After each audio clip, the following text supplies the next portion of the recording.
Chat, are we really that worried about a song name? Is it really that bad? Do I need to skip it? Can we not handle with the song with this kind of a name? I guess not. Right, hello! Give me a second.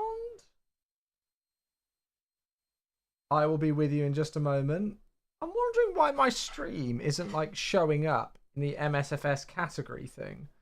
I've just had a look and it's not even showing me on the list. Oh, there it is. Weird. I don't know. Okay, right. It does for you? Oh. Yeah, for some reason it wasn't for me. But I think it's there now. Cool, right. Let's get started.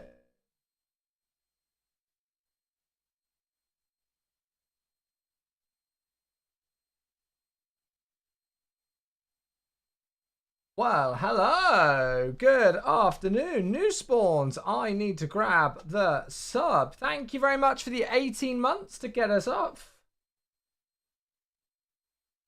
Get things underway for a Thursday stream. Hello, hello, hello.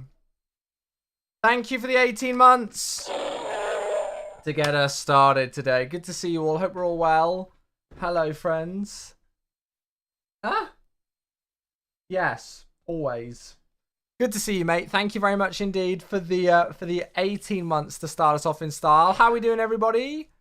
Good to see you all. Fatboy Fat, Roberticus, Pilot Pro, Mac, Hirohito, say hello, mate. Riley, good to see you. Deep Blue, Lugs is here as well. Oh, let me, yeah, sorry, farm on the TikTok. There we go. Now you can see me, buddy. Sorry about that. Where did I get? Gaming Prospect, hello. Presumably not on the beta. No, I'm not. No. Rick, hello, yes, hello. There's Farmer. Now you can see me. How you doing? It's supposed to be 23 degrees tomorrow, is it? Ooh. What's it supposed to be for me tomorrow? 20 with cloud. It was supposed to be hot all week this week, and it's just been cloudy. Wind gusts up to 20 kilometers are making the temperature feel like 11 degrees. So there we go.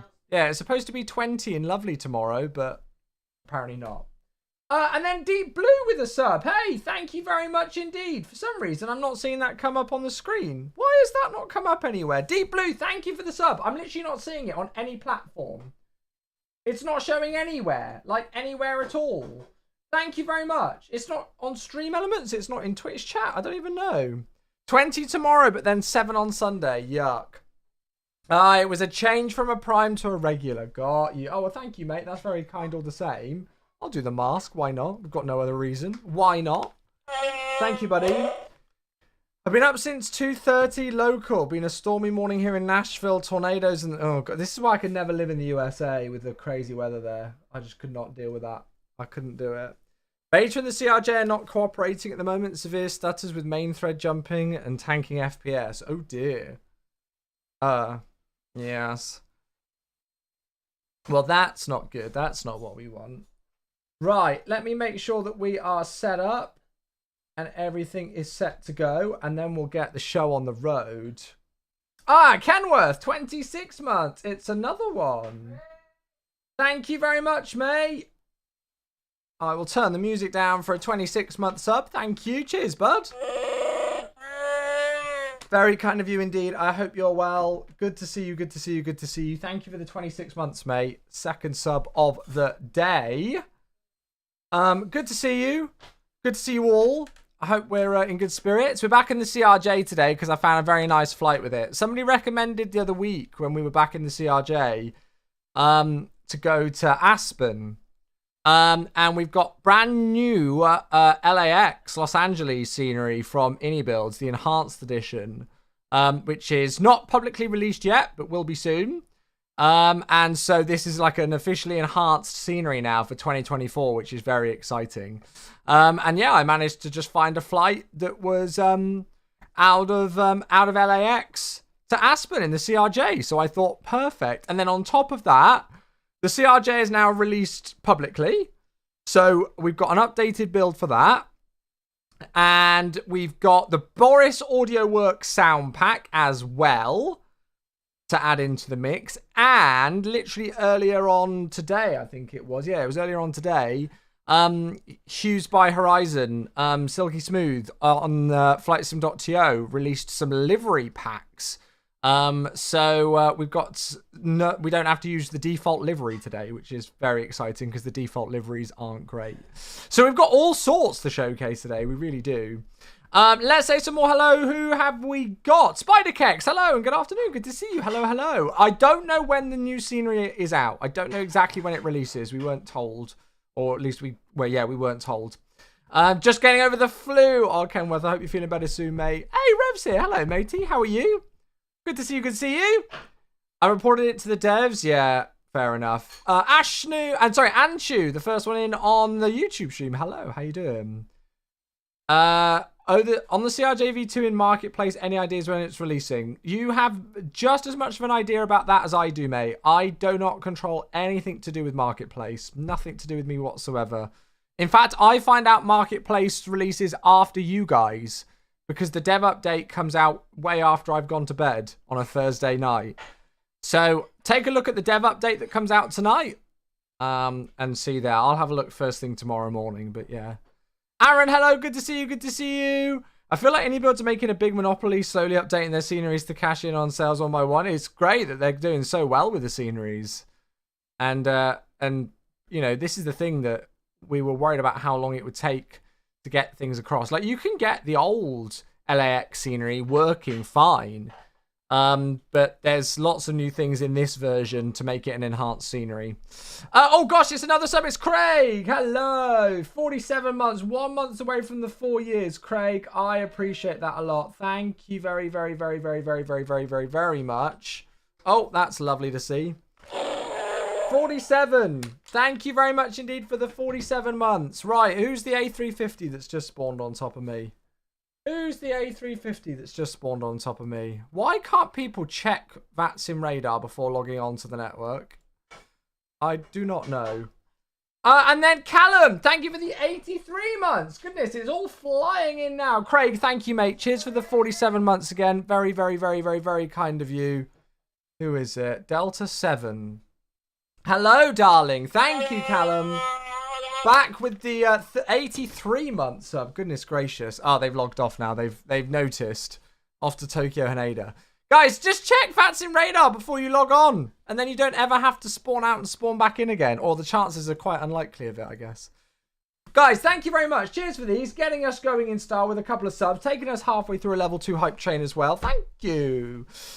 So yeah, new iniBuilds. You've got new iniBuilds enhanced LAX scenery, which is in pre-release right now. So this isn't publicly available just yet. I don't know exactly when, but it will be soon. It will be soon. So I have got like a list that they've provided. I'll grab it up on my phone of all the changes and the new stuff that's in here. But yeah, as I say, we've got all sorts to show off today. We've got all sorts. Yeah, really puts the CRJ in the 350 to scale. You are not wrong there. You are not wrong there. Mad weather today was flying up to Anchorage. Had clouds around at 40,000 feet. Oh my goodness. Some don't use VATSIM radar. I always use it, but I've noticed VATSIM radar getting updated with refresh positions more frequent. Yeah. I think it's very good, VATSIM radar. Got the letter today. I've been summoned to do jury service. Oh, delightful. Any update about the A350 coming to Xbox? Don't work for the Marketplace team and don't work for iniBuilds. Sorry, mate. Don't know. What GPU have you got? TJ, thank you very much for the follow on the TikTok. I have an RTX 4090. Have I missed anybody? I don't know if I have. Good to see you all. Happy Thursday, folks. Can you believe it? It's already Thursday. It's already April. This week has just gone past so quickly. It's unbelievable. So yes, good to see you all. As I say, we've got a combination of new things today. We've got the brand new, yet to be released iniBuilds enhanced LAX scenery. We've got the newly released Aerosoft CRJ V2, which we did preview last week, but I think they've made even more fixes to it and stuff, and now it's publicly available. We've got the Boris Audio Works sounds for the CRJ, which I've never used before, so I purchased those earlier on because they work now with this aircraft. And then finally, Silky Smooth, or the Hues by Horizon team, have released some liveries for the CRJ V2. And so we've got one of their new liveries with the Delta Connection Sky West livery, which looks beautiful. They uploaded it onto flightsim.to earlier on. And it looks absolutely gorgeous. Much better than the default liveries. And then to top it off, on top of all of that, we are going to Aspen today, which is one of the singular most tricky and interesting approaches that you can do in the entirety of the USA. If not in the whole American continent, to be honest with you. It's pretty ridiculous. So this is the flight that we're going to operate. We were originally going to operate this with American Eagle, because American Eagle also do this. However, I knew that you folks would pick up because the American Eagle livery pack that's available by the Hughes from Horizon team, or Hughes by Horizon team, is all PSA operated, not Sky West operated. However, this Delta Connection livery pack, this is the one here that we're using today, it's got Delta aircraft, Delta Connection aircraft that are operated by Sky West. So I had a last minute change. So those of you watching on YouTube might realize that the thumbnail shows me in an American Eagle CRJ 700, whilst now we are in a Delta Connection CRJ 900. And that's just so that we can show off the livery and the and everything. It comes with custom cockpit textures as well, which is really cool. So much better than the default stuff. But yeah, this is the flight that we're going to be doing today. LAX to Aspen in the CRJ. So I'm super excited. It's been quite a while since we've been to Aspen, and it's a heck of an interesting approach. So it's going to be a fun one, I am sure. Yeah, the only thing then that we're not doing correctly really is the fact that we're in the CRJ-900, whilst the real one's done in the 700. But that was a better option than going in a default 700 livery, to be honest with you. So there we go. Oh, Roberticus, hey, thank you for the donation. Thank you. It's a 420 YOLO Blaze It donation. Thank you. Oh, wait, no, wait. Did that say Roberticus, but it says a different name up there? It was okay.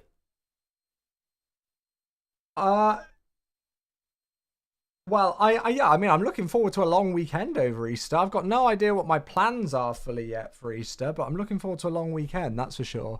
No, all good. Thank you very much indeed. I don't know why it showed up with a different name for you on my Stream Elements thing than in chat, but thank you very much for the donation. That's very kind of you indeed. Welcome, welcome back, and thank you for the donation. Yeah, I guess I'm looking forward to Easter. I'm looking forward to a nice long weekend. Got a 4-day weekend. And no, it was a good day so far. I only worked a half day today, actually. I was out this morning because my eldest stepdaughter was in a school Easter play that Becca couldn't get to because of work. So me and Mum went to go and see her in that, which was very sweet. So yeah, so I only worked a half day today, so it went quick. Do you think they will bring the CRJ to the marketplace? Don't know, mate. Don't know. Not too sure. Since ETP is somewhat around the corner, am I going to make it this year? Probably not. Vaughn's here on the YouTube as well as Husky here on the YouTube as well. Good to see you. Hello. Mordy on the TikTok. Last time I saw you on YouTube was 4 years ago. Oh, well, there we go. Hello. Yeah, stepdad duties indeed. Got to be done. So many products in the work. Yeah, this is what I love. I love it when we've got things like this. So much to do. So before we go and have a look around, let's go and see what we've got. So, the feature list for the brand new iniBuilds enhanced scenery for LAX for 2024 is all new custom high detail ground textures, markings and labels for FS24 standards. You get both the Hooper Heliport and the Venice Beach POI pack as toggleable options in the Ini Manager. So back in 2020, they used to be just separate packages, whilst now they're just toggle options in there. Various models added and updated to reflect the latest airport layout. All new custom jetway models built from scratch. Updated and re-textured interiors for both T-bit and terminals 1 to 8. Optimized LODs for all models to enhance performance without compromising visual quality. Automated people mover, APM it stands for, with elevated tracks and stations. Handmade ground polygons with crisp bespoke texture sets. So that's runways, aprons, paths and roads. True to life airport landside recreation with custom ground decals, signposts, vegetation, parking lots and more. Accurately modelled and positioned dynamic airport lighting within the interior and exterior. Hand-placed high-definition vegetation, signage, ground clutter, vehicles, handling objects, and more. Custom modelled by the iniScene team. Bespoke taxi signage true to real-world specifications. Highly detailed models of all airport buildings, objects, and surroundings. Custom-built jetways with PBR texturing and animations. Didn't we have a thing about jetways earlier? Accurate logos and real-world decals scattered throughout the airport for an authentic experience. Level of detail, so lot optimization for every model to ensure the best performance possible. Utilization of the latest MSFS SDK features for optimal optimization and performance. That's an interesting phrase. 30 centimeters per pixel satellite, I think that's right, satellite imagery, hand corrected and color blended to match MSFS's Bing satellite data. Trailer and dedicated forum post will come upon release, but they've not specifically said exactly when that will be. So there we go. So that's the full list of changes that comes with the new enhanced scenery. Oh, there was also the price package as well. Let me get that.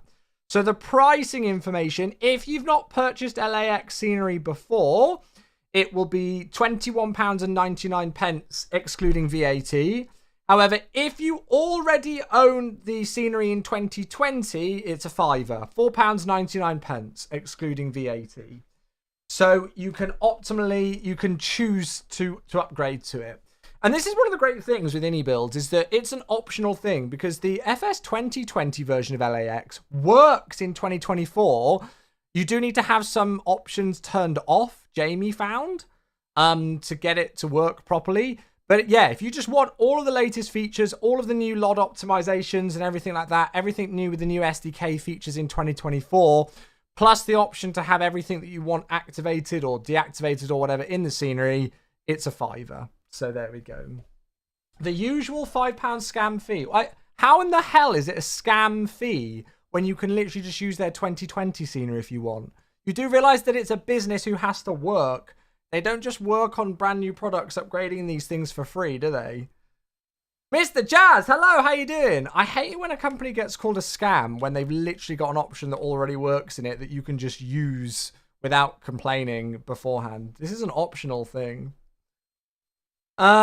It doesn't let me install the 2020 version. It's working for loads of people. There are issues with it where like you need to turn off like a few ground clutter options, I think, to get it working. But the base scenery does work perfectly fine in 2024. So yeah, it just works. It just works. £5 well spent. Well, I mean, I think so. And if you don't want to spend £5 on it, then don't. Just use the 2020 version. But don't call them scammers for working and being a business. I think that's a bit harsh. So let's go and take a look around, shall we? Let's go and have a look in the sim. Let's get it started. The ini manager should let me install it in 2024. Hey, it's literally just a Control-C, Control-V job. If you don't want to pay any money and you're going to complain about a £5 upgrade fee for a brand new enhanced edition, can you really complain about just needing to Control-C and Control-V the 2020 folder to get it into 2024? I don't think so. Anyway, do you have all the options selected in your ini manager? No, I turned off like the Hooper heliport and stuff like that, I think. So I turned off just a couple of options, but yeah, apart from that, pretty much everything is turned on. So here it is. There it is.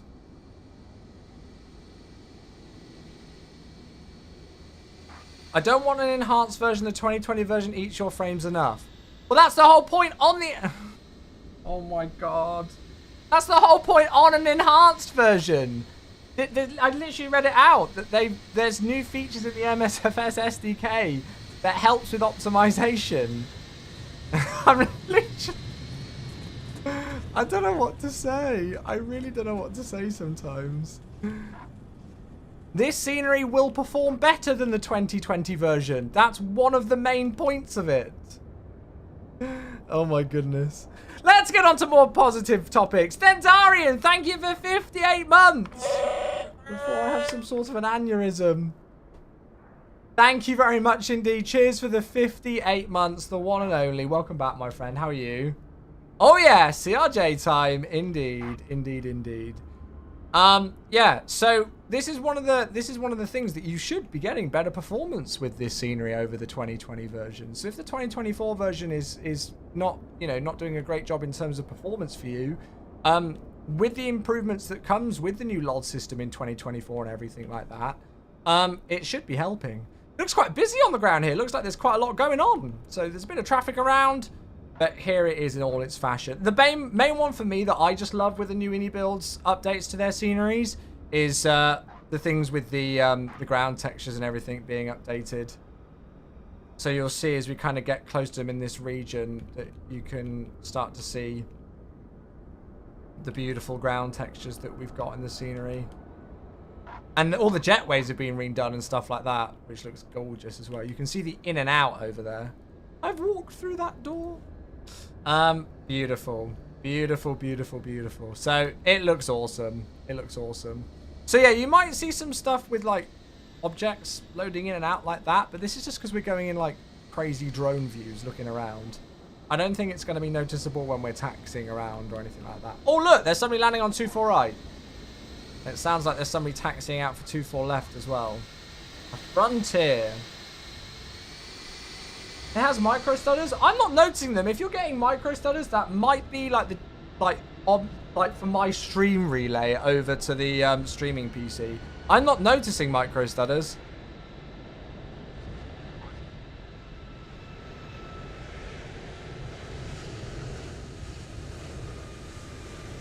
Is this out? No, not yet. Bonk. There we go. A company Airbus landing on 24 right. And then a Frontier A320neo, I guess that is. Ooh, taxiing all over the shop. Over for 24 left. Very nice. Beautiful, beautiful, beautiful. I've not connected the jetway yet with GSX just because I knew we were going to have a look around. Looks like there's another Frontier that's pushed over there. It's quite a lot.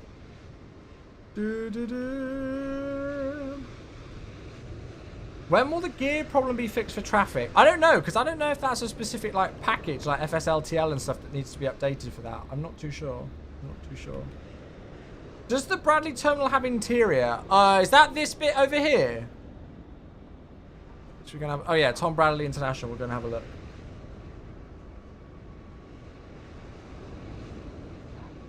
Why do we have to pay for them to do their job and make our products enhanced for them to work better in a new sim? I mean, you couldn't have misinterpreted the concept of it any more if you tried. I think it's a losing battle here, guys. Speedbird, you're perfectly entitled to your opinion, and I can see that you're set on it, no matter what anybody says and tries to explain to you. So we'll just agree to disagree, I think. I don't... Sometimes you have to admit that there's no winning. Chat. If you don't want to pay the £5 upgrade fee for a much better enhanced and optimized scenery, don't do it, mate. Use the 2021. Job done. You don't have to do anything. That's the beauty of it. You just said, why do we have to pay for them? You don't have to pay anything. Nobody's forcing you to, mate.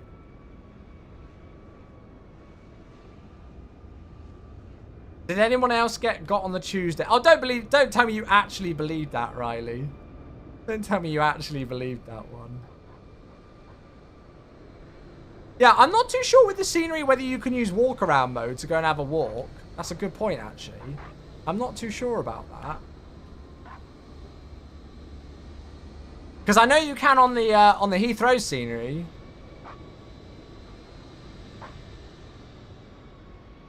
I sent it to my dad and everything excited, then realized 10 minutes later. You actually believed that? Oh my gosh. Yeah, that would be a cool one. Yeah. Oh, that might be the Delta A350 that we saw earlier. Beautiful. Right, let's go and get ourselves going, and I'll show you folks the livery and the interior that we've got. There's the Frontier getting ready to go. The gear is a sim issue. But then why does it not happen on some? It's not happening on that Frontier over there and this. I've got no idea. Has it been reported? I'd have to have a look and see if it's been feedback or bug logged anywhere. I don't think I've seen it anywhere on the forums. I might have just missed that one. It might have been logged elsewhere. Oh, it's a Grizzler raid! Hello there. Streamer friend, streamer. Good timing. Somebody on all the Vansim network. Thank you very much for the streamer friends raid to the one and only Grizzle and Torbis. Thanks for the follow. Welcome in, everybody. You join us just about to get our day started. We are down on the ground at the brand new iniBuilds enhanced LAX scenery for MSFS 2024. And we are in the brand new CRJ V2 with a brand new livery package with Boris AudioWorks sound sets that are updated. And not only that, we're flying to one of the singular most infamous and difficult approaches that you can possibly do in the whole of America into Aspen today. So we've got a lot on the cards for this one. We've got a lot on the cards for this one. We've just had a quick look around the scenery and everything. And now we're going to start to get ourselves set up. So yeah, so this is the livery package, as I say. I'll link it in the chat. Uploaded onto flightsim.to by Silky Smooth, used by Horizon Team. There it is.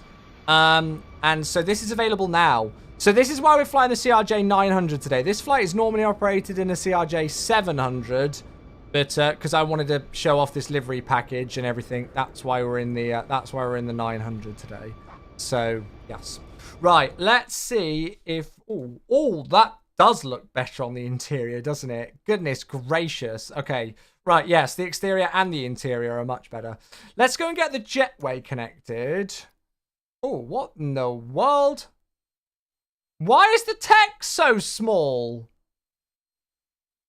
I've updated to the latest version of GSX. Why is it so small? Have I got the PFD colors? I wasn't linked to anything. I just downloaded this livery package. That's all I was... Well, it was just on the flightsim.to. I downloaded it. I did message Silky. And he messaged me back, but then I didn't hear anything else afterwards. So I've not got any PFD colors or anything like that. But that's not the end of the world. We've got enough new stuff, I guess. Thank you very much. Why is GSX such a... Well, yeah. Does anybody else have that? With GSX? Weird. Right, I'm just going to get the ground cart in place. Hello? Hello? Do I need to turn the battery on first?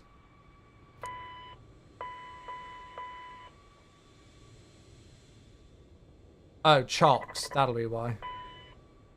Don't know why they weren't there. Right, okay. Chocks are in place. Ground power's connected. There we go. Okay, cool. Right, it's shouting at me. Let's go and put some power in. There we go. Sorry. Yes. Very good. It's weird that even if you set a cold and dark panel state in this thing, it just knows where you are.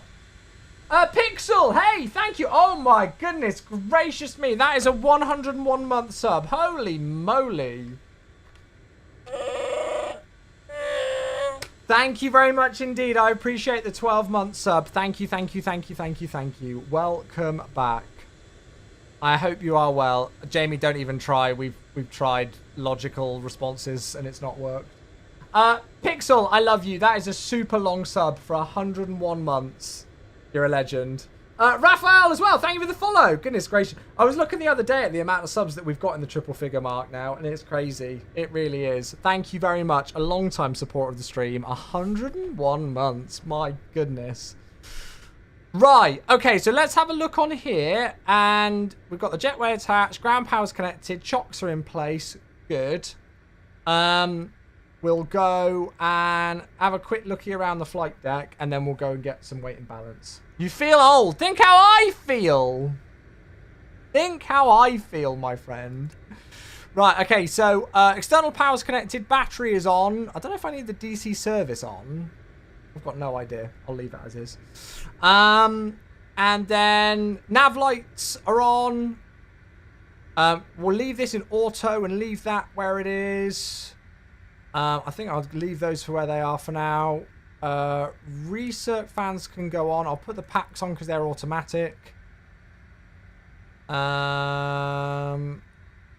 that aft cargo there? We'll leave that as is. Probes can stay off. Windshield can go to low. I'll put the overhead integrated lighting on. No smoking can go... Whoops. No smoking can go on. That is armed. Emergency exit light is armed. And then the seatbelts can stay off at the moment. Good. Good, good, good, good, good. Bloody hell, I thought you disappeared years ago, Nick says on TikTok. No, I've been streaming 4 to 5 days a week for the last over 9 years, and that's not changed. I am still here! I'm sorry to say. I am still here. People just left me. I didn't leave anybody. People just left me. Right, we'll get all the integrated lighting on because you know what I'm like. I love my integrated lighting. N1 sync, that's fine there. Anti-skid is armed. Landing gears, levers down. That's all set fine as is. 122.8. I don't know if I need that pushed in and turned up. No, that's DME, silly boy. Oh, that's fine. That's okay as it is. What plane are you flying? We are flying the Aerosoft CRJ-900 V2. Okay. I love the scuffed look on these flight deck textures that we've got. So IRSs can go to nav. Good. So let's have a look. I have got my checklist thingy open with this because I'm still not 100% confident. So parking brake, landing gear done. We'll do the EFB stuff in a moment. Battery switches on. AC ground switches on. Gen 3 switches should all be in the auto position, which they are. Nav lights are on. Logo lights we don't need. Bleed valve, you just leave that alone. Isolation is open. You just leave that because it's in auto. We don't want the APU, and then the IRSs are in nav. Good, good, good, good, good, good, good. Speedbird, keep politics out of it, please, mate. It's part of the rules of the channel. Keep it out of here. Thank you, buddy.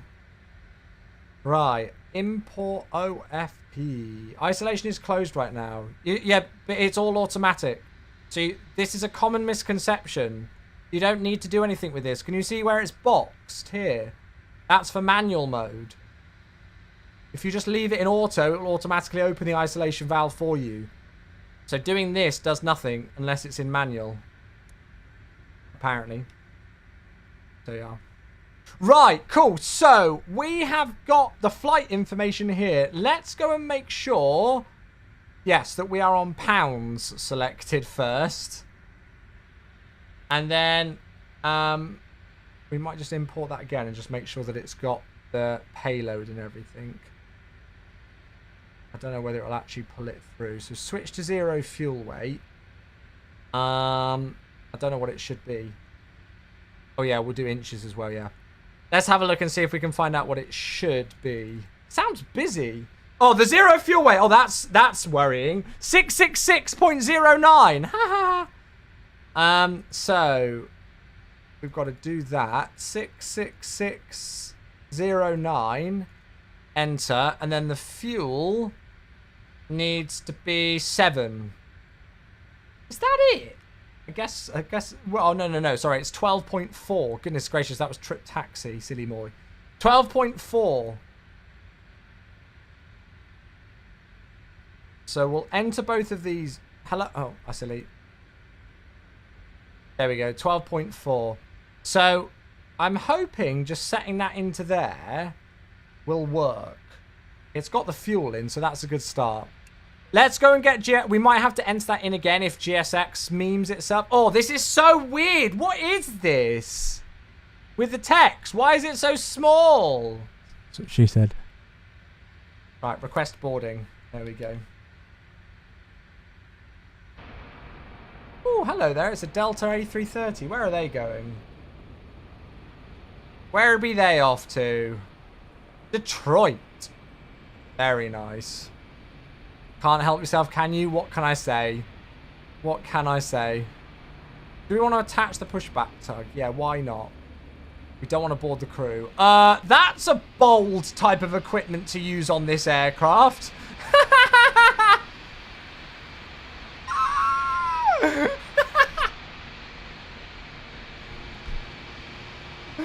What in the world is that?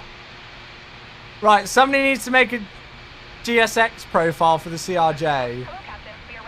I swear we didn't have this last time we used this. Nice. Well, yes. Interesting. Interesting. Yeah, they're just offloading the engine. Yeah, that's it. Apparently, if you resize the GSX window, it'll fix this up. All right, okay. I'll have a look. Mordy, thank you for the follow on the TikTok. Thank you, thank you, thank you. Right, what was the other thing we needed to change? Inches. There. Oh, it's weird that it, like, that is now highlighted, but that... Oh, I don't like that. I don't like it. And then we need to change it to that on there as well, don't we? Okay, right. Let's have a look at the flight plan, and then we'll go and have a look at the weather. Owen, thanks for the follow on the TikTok as well. Thank you. Cheers, friends. Right, so we're Delta Flight 4032 today on the 3rd of April 2025 out of Los Angeles to Aspen in the CRJ 9, November 829 Sierra Kilo. Zero fuel weight 666. Good lord. Could only go bad with that, couldn't it? Takeoff weight 78.5, landing weight 72 tons, all within the limits. Cruising at flight level 350 today for an hour and 44 minutes of controlling the thrust manually all the way to Aspen. That's going to use about 6,500 pounds. We're taking 12,400. So, yes, I've taken a little bit extra. Why not? Denver's the alternate. We could go to Eagle County, but Denver works for me. Expecting 24 left via the Orca 5 to Beale. And then it's quite an intricate arrival into Aspen. Again, if you've never seen an arrival into Aspen before, please at least come back for the landing because, oh my God, is it one heck of an approach. We're taking 76 passengers on board with us today, 3,800 pounds worth of cargo, which is all going in by that massive cargo loader off the left, I think. And that is us. 666 is giving me a bad feeling about this flight. I've got a bad feeling about this. Matthew, thank you for the follow on the TikTok as well. Great name. Oh, what the fudge? Everything's turned off. Brilliant. Somebody's disconnected the freaking GPU. Why have they removed the wheel chocks? Oh, it's GSX, isn't it? That is the most stupid thing I think I've ever seen. Because it's connected up GSX, it's removed the wheel chocks, which then removes the ground power. Oh my God. Okay, right. We're going to reset GSX. Wait, somebody said if I reset this... Nope, doesn't fix it. Reset position. Bugger off, GSX. You absolute faffer. Right. Oh, look, as if by magical power, we've suddenly got power back to the aircraft again. Right, where's that? That's probably going to be an option somewhere in here, isn't it? That didn't do that to me in the pre-release thing. Stupid thing. Load SIDS and stars. No, I don't want any of that. Just simple things, aircraft. It doesn't even have a thing there for it. I don't know. It doesn't even have a thing for it. Automatic door handling or GSX refueling. It's not even a thing. Right, bugger GSX. The passengers are on board, right? Yeah, good.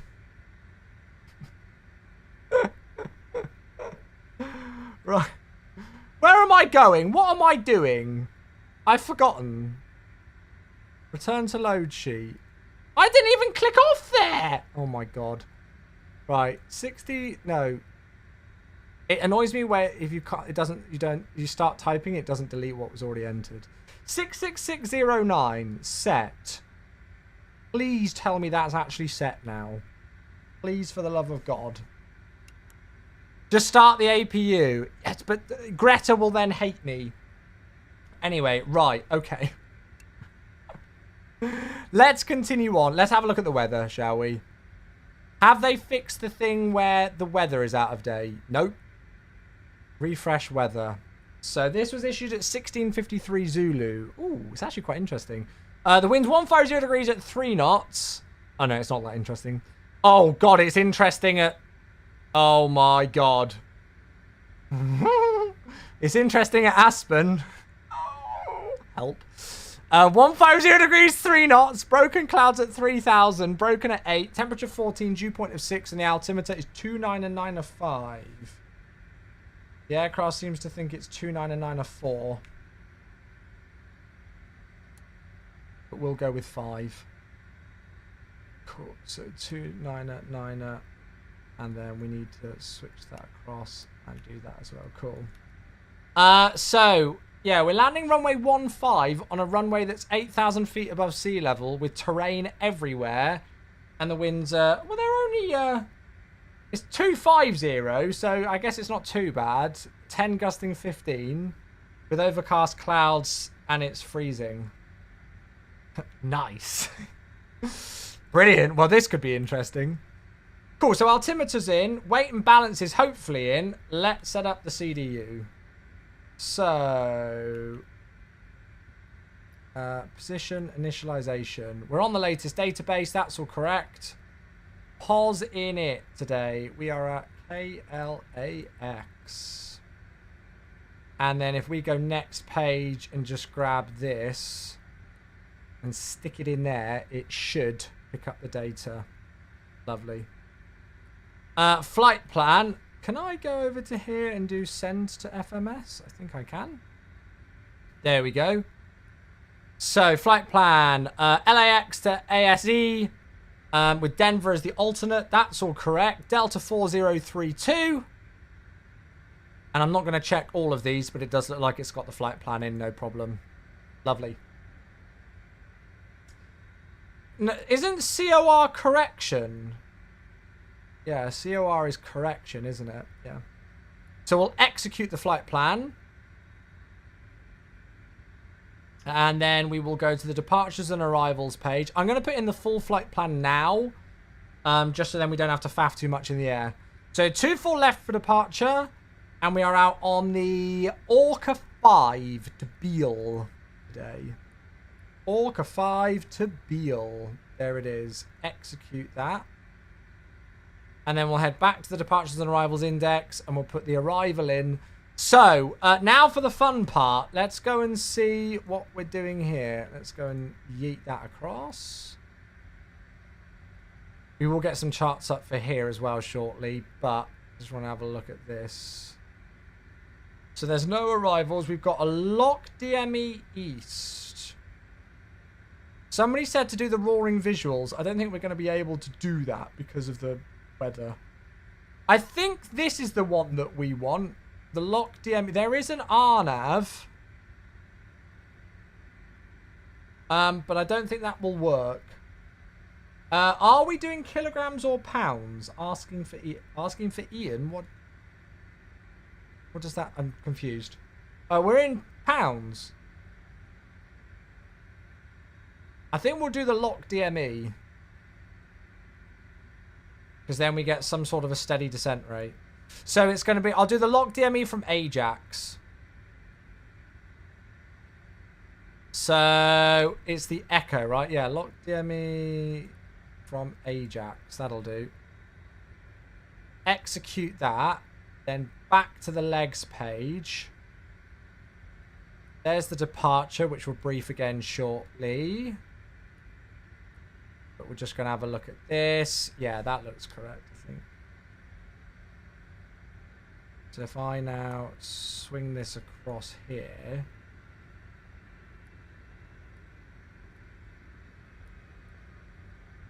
Am I doing this correct? Oh, yeah. Okay.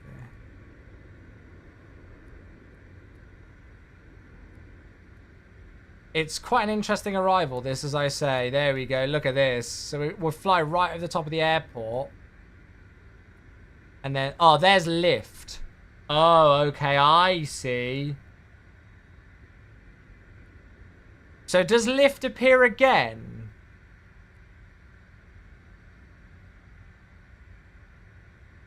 So I think we almost want to go... Yeah, we'll just go... We'll just do a localizer intercept from there, I think. A310? No, this isn't an A310. We're in the CRJ. Send you the colours in DMs. Oh, thank you, Jamie. I'll have a look at that for next time. Yeah, I had no idea they were even a thing. I won't lie to you. Oh! Oh, I can do it in here. Ooh, okay, right. Where the hell do I go for that? Ah, I'm now getting pinged. Oh, now I'm getting a sub. God, I'm getting old. I can't handle this. JBS, 84 months. Thank you. I also missed the sub. Run Gun Roscoe. Thanks for the follow. Cheers, guys. Thank you, legend. Right, what am I doing? Adjust PFD colors. Sky. Is this for sky colors, Jamie? Thank you very much. Cheers for the 84 months. Goodness gracious. Right, chat. I've got a faff with this, apparently. Oh, my God. 43, 91. Do all of them. Okay. 43, 91, 192. Apparently this makes you a pro CRJ pilot doing this. 118. 78. And 36. Apparently this makes you a pro CRJ pilot. Oh, yes, that does look better, admittedly. Okay. Thank you! There we go. Is this the A350? Yes. No, it's not. It's the CRJ. The CRJ. Save options. Did I save it? I clicked OK. It looks like it saved it. And then turn the display brightness down a bit. Oh, God. Where do I do that? Bloody hell. Now you're asking. Oh, I see. Yeah. Nice.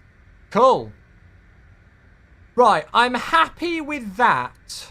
I'm happy with that. Save options. Oh, bottom right of the EFB. Oh, okay. Thank you. Save. Done.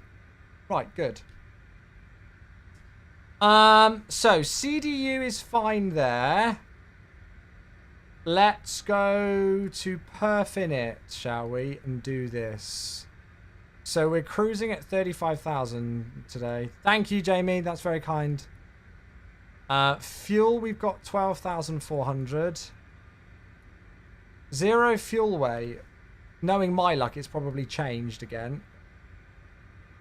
Oh, Aerosoft, you release like a 8 million long page thing of fixes for the aircraft, but you can't even set the zero fuel weight. Literally blowing my brains. How many times do you need to enter this for it to get it? I'm hoping that actually sets it now. So zero fuel weight, 66609. And that goes into there. Cool. Lovely. Next page. ISA deviation today. Set payload in the simulator. Well, I think pressing that is the thing that makes it go wrong. ISA deviation is +4. And the cruise winds are 254 at 20 today. Wait, sorry, 250 what at 20? 254 at 20. Lovely. I think that's correct like that. Is that, wait, is that, have I done that correctly? Is that tailwind and then zero, because that's got 0T. Oh, true. Not. I was wondering if it was T as in tailwind, like you get on the Airbus stuff. Cool. Fine. Done. And then the third page. Yes, we'll leave all that fine. Good. Right. VNav setup. That's all fine. Oops. That's all fine, and that's all fine. Good. Right. So CDU should be rocking and rolling. It's showing it here as that. So I'm hoping if I go off here. Look, see, it just resets it every time. There's something going on with it. I swear to God. Enter. I've said it twice. Said it twice. Why do you have... There is no indication anywhere on here of having to click it twice.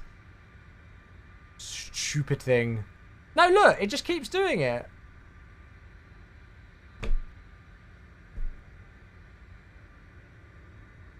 This was, I reported this in pre-release, and yeah, evidently nothing's there. I don't know. From the flight plan page, set the payload and fuel from there. Set payload. Okay. Okay, right, that seems to have got it, so we'll just do it that way. Do I now need to click that in there? God knows. I know it's got the fuel in. Hopefully that's okay. We'll get there in the end. Check the plane. Well, I don't know. So we can see the fuel quantity there, but I don't know if we've got any other indication of it anywhere, to be quite honest with you. Right, speeds. So flaps 8. We'll go and set all the speeds into there. And so we've got V1 146, VR 146, V2 156, 166 is set into there, VT is 204, and then we need to find out about the departure initial climb and everything. Cool. Oh, the only other thing that I need to do is in this page. No, it's not in this page. MFD menu is turn VNav on there as well. And I quite like the ETAs off as well because they're a little bit distracting. Cool. Okay, and then we'll leave that on the VNav page. So legs page over there, VNav over here. Cool. I don't know, Barry. I don't know. Right, we'll come back to Aspen later. Let's have a look at LAX, and then we'll get ourselves on the road shortly. Thank you for your patience, folks. Sorry that we're faffing a little bit. All part of the fun. I haven't been this high for a very long time. I agree. I couldn't have said it any better myself. Thank you very much indeed. Who was that? Ah, it was Moz. Thank you, Moz. Very kind of you. Thank you, mate. Right, Orca 5. There we go. So, we are down on the ground on stand 26 today. Terminal 2, so we're going to push back nose to the left onto Delta. And then we'll probably go out via Delta 8 for Romeo holding point 24 left. So, a super short taxi today, I would have thought. Unless there's anything else that comes up in the way. We don't need to go all the way to Echo 7 or Echo 6. We'll just go to Romeo, so that's fine. So 24 left. We're departing out on the Orca 5 departure today. The initial climb being straight out to, I believe it's Delray. Yeah, so Delray at or below 3,000 feet. Then on a heading of 251, where we would then get vectors to Clipper, I think. Double check it there. Yes, so a turn to Clipper above 10,000. Then Kegs between 13 and 190. Cop above 15. Orca. And then we are departing out on the Beale transition. So we head out up there today. So we're going to depart out on this heading and then we'll make a left-hand turn and circle back direct to Clipper today. Scottish Aviation, thank you for the follow. Oh, yeah, there's ATC online as well. Thank you, well spotted. So that's what we're expecting today. We do have ACARs through. That's what the beep was earlier on. So the squawk today is 6750, which I set in here. Nice, we got a bit of ATC. Hell yeah. So we don't need a self-vector because ATC would do it. Do you think the CRJ will come out on Xbox? Don't know, mate. Don't know. So 6750 and LAX is 24.3 on there. Good. When is LAX being released and what's the price? I don't know exactly when it's being released, but the fact that they've given it to us to showcase will likely mean that it's very soon. And the price, if you're paying for it full price and you've not owned this scenery before, it's £21.99 excluding VAT, or £4.99 if you already own the 2020 version. 124.3. Lovely. Right, we'll go and speak to them soon. So we've done the FMS. Let me go and make sure that I've got my checklist ready so I've remembered what we need to do. So let's do the hydraulics. So auto on there. Let's go and start up the APU. So we'll wait for the APU door to open, and then we should be able to press the start-stop button. I have got the Boris AudioWorks sound pack installed as well today, folks. So I'm hoping we hear that. I'm sure you know, but with this type of transponder, you should usually start setting the second half to prevent an accidental 7700. Oh yeah, that's a good point, actually. That's a very good point.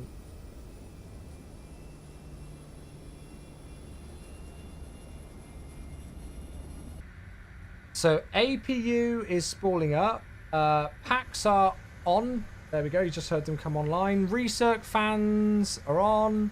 Windshield heating is on low. Emergency lights are on. Anti-skid is on. N1 switches to N1 sync. Ground spoilers lift is on auto. Thrust reverse switch left and right is armed. KASE is good to go. Stab and mac trim and the yaw damper. All of that can come on as well. Lovely. Right, folks. I think we're almost ready to go. Thank goodness. We'll go and close all the doors.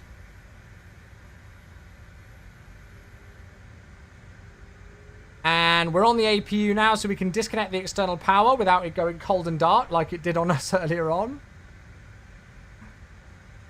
And so we can remove the ground power now, remove the wheel chocks. And then we'll go and hit the stat button to box the messages on there. And then we're pretty much ready to go. Incarnate, hello, how you doing? So somebody says if you resize the GSX window, it fixes the text. No, it doesn't.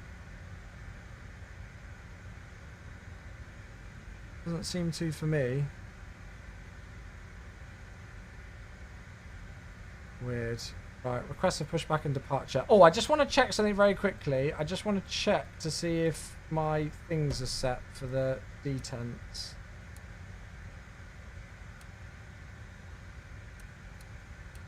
Yeah, it looks like it's remembered that, so that's good. Oh. Yeah, I know, we've not even pushed back yet, and we've had all sorts going on. Right, beacon is on. Transponder. How do I turn you on? Oh, yeah, down here. Transponder is on, so now we're squawking mode Charlie. Good, good, good, good, good. And I think we're ready to go. Right, I'll turn up the sound of a bit of LA. So, I don't know if I need to call for pushback for this specific stand. Because we are pushing back onto an active taxiway. Yoursim CFI over here on the YouTube. Now we've got the real expert in. I have been learning a heck of a lot from your YouTube videos.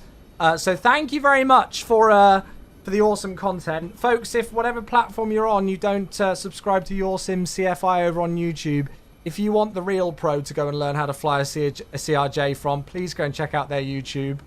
I've learned nice terms like boxing the messages or something like that on here.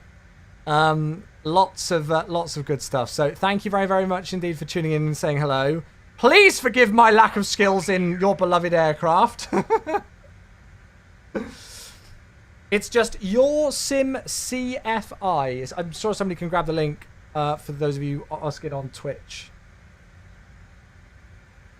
You think you need better glasses? Probably, mate. Probably. Right. Okay. I think we're pretty much good to go. Oh, my lord. Where the hell do I want to push? Chief Rack 1750, center of flying radar service terminated. That scares me looking at that. So we've got a Delta 9 push. But I've got a Delta 9E or a Delta 9C. Oh, God. There's Delta 9 all the way... Oh, Lord. Push facing north is probably what we're going to want. But you could get a facing east onto Delta, which would work as well. Let's ask, shall we? Is the call sign just Sky West? I'm assuming it is. Yes. LA departure, good morning. SkyWest 4032 with PDC on stand 26. Do we need to call you for push and start onto Delta? Yep, SkyWest 4032, SoCal approach low, push and start on Delta approved. Push and start onto Delta approved. SkyWest 4032, thanks. Sorry, it's not LA, it's SoCal, isn't it? Right, okay, so continue pushback. So let's go facing east on Delta. Yes, we want to go east, don't we? Yes. My brain is like fried today. I'm all over the place. Right, okay. So, releasing the parking brake. Commencing push. All engines clear. Off we go. Let's do this thing. So this should push us back onto this taxiway here, I'm hoping. If all goes according to plan anyway.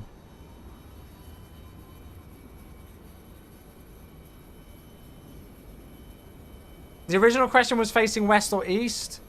Well, I'm not going to be facing... I don't think I'm going to be facing west when I'm going for that runway there. Normally in the UK, you wouldn't give a push and start direction if you're pushing into a cul-de-sac. So if I was pushing back onto Delta 9 here and there was only one way out, you would just say push and start approved. Delta 208, Roger, continue full Right, length, okay, are we ready to 1403 start? and Let's backwards, get runway this 25 show right, on the go. road. Clip cycle to far right, full length on after Dakar. So it would probably help if I got the fuel boost pump switches on first, wouldn't it? That's all fine. Right, let's start some engines. So starting number 2. Shoko approach Southwest 3682. And we got the Boris sound pack as well, as I say. Hey Goofy, how you doing? Good to see you. Intersection takeoff? Not really. We're going from the end of the threshold at Romeo. Started watching your stuff at in P3D days. Goodness gracious, you're making me feel old.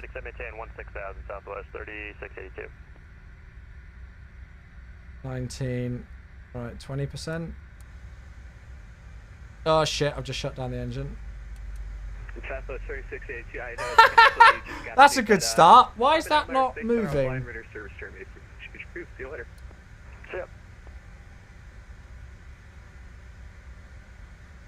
That might not spool back up now. Let me do that again. I think I clicked it into the wrong position. Right, start. Sorry. I was just testing it to see if it was awake. Climb via SID, expect to and maintain 14,000, Southwest 6560. Always love it when the pilot says that on my flight. Yeah, it's nice when you can hear these things. Have you seen, guys, if you want a really interesting read, read the reports of that, read the reports of the, that 737-400 that went down at Vilnius. It looks like the pilot turned off, shut off the hydraulic switches instead of the anti-ice. And didn't realise that the flaps weren't moving and stuff. It's a really interesting report. Horrible, but interesting report at least. Right, there we go. An engine is starting now. Very good. 1068, runway 25 right, line of 40.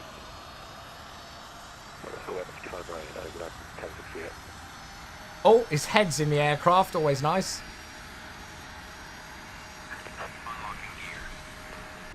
These Boris sounds are awesome. Okay, stable start on the right-hand side, starting left engine. Yeah, the Boris sounds are epic. Props 900. Props 900. Oh dear.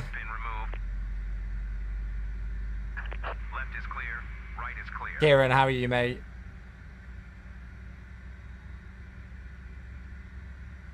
Southwest 5560, center offline, roger, service terminated.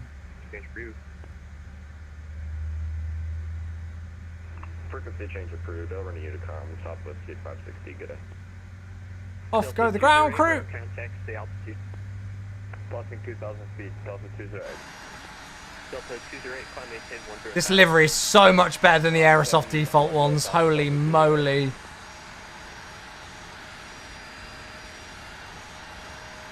I think they say the flap retracted when they turn off the hydraulic and the flaps start retracting when the pressure drops. Oh, is that on the thingy? The 737-400 thing. Where are these liveries available? Flysim.to.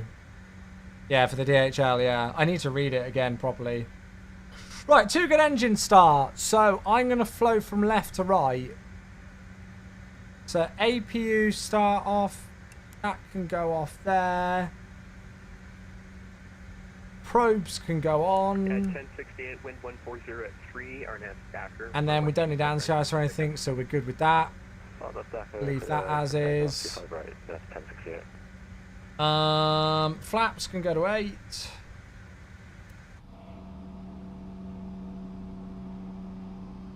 Still can't really hear the flaps in this thing.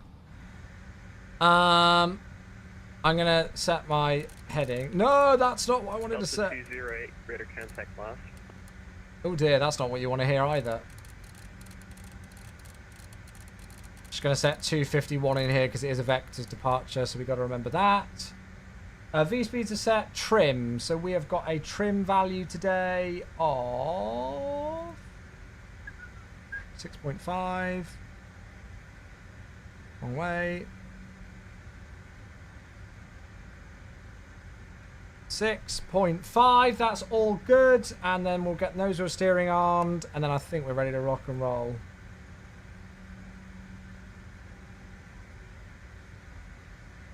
Okay. SkyWest 4032, request taxi.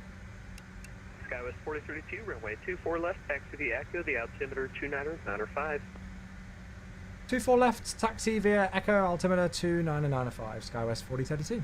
Okay, so taxi lights on. 1068, radar contact, the altitude. Parking brake released. Passing 1,500 at 1068.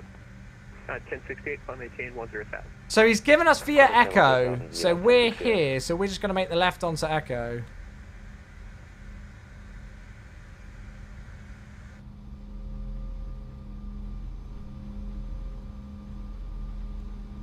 Very nice.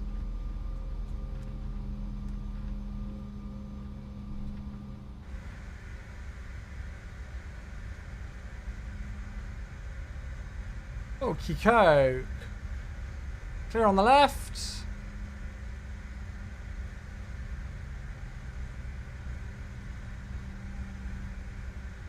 When US ATC says say altitude, I'm always so tempted to troll with and reply altitude. Oh, I'm sure they get that all the time.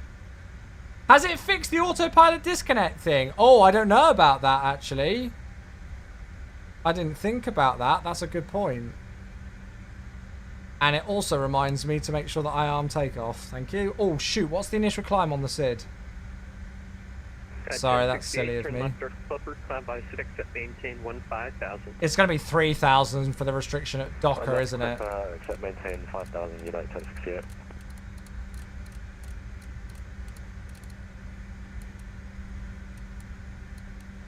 So TOTO, 3,000's in magenta. We've got the speeds in. Altimeter 29905. Good.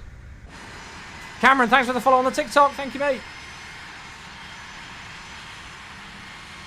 Good morning. 41 Heavy. Delta 41 Heavy, we are ready for pushback assault. Delta 41 Heavy, squawk with trail. Roger. Is it on here?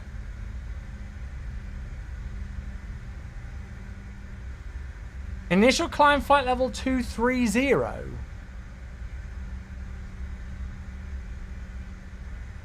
Alright. Well, let's spend 8 years scrolling for that. United 1068, did you hear 5,000? So if I turn at Romeo now, am I going to get shouted at because I've not gone to the full length? I must have misspoke. It should be 5,000. Well, that says initial climb 230, mate. My bad, sorry. No worries, climb. That's what the chart says.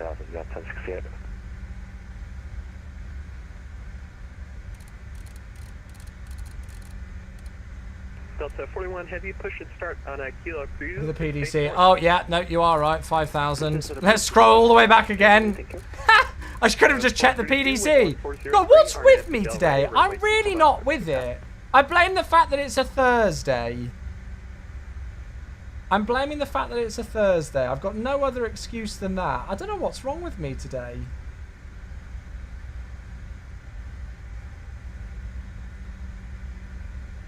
So fuel crossflow auto override apparently goes to manual. 4032, wind 140 at 3, RNAV to Delray, runway 24 left. Yeah. Runway 24 left, cleared for takeoff. SkyWest 4032.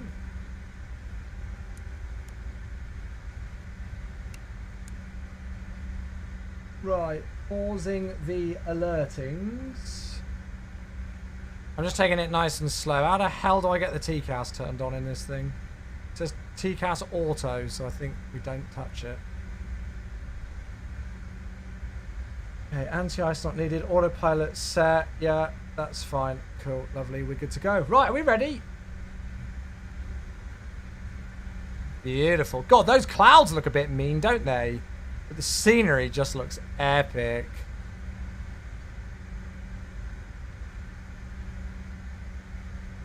Okay. So, everything looking nice and ready to fly. Let's get this show on the road. I guess I'll start the chrono.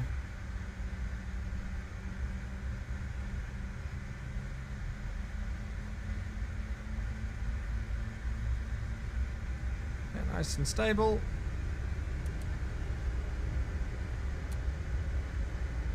Right. Toga. Thrust set. It's gone straight through the where I wanted it to be. The N1 should be at 88.9 and it's gone to like 96. But it's in the D10.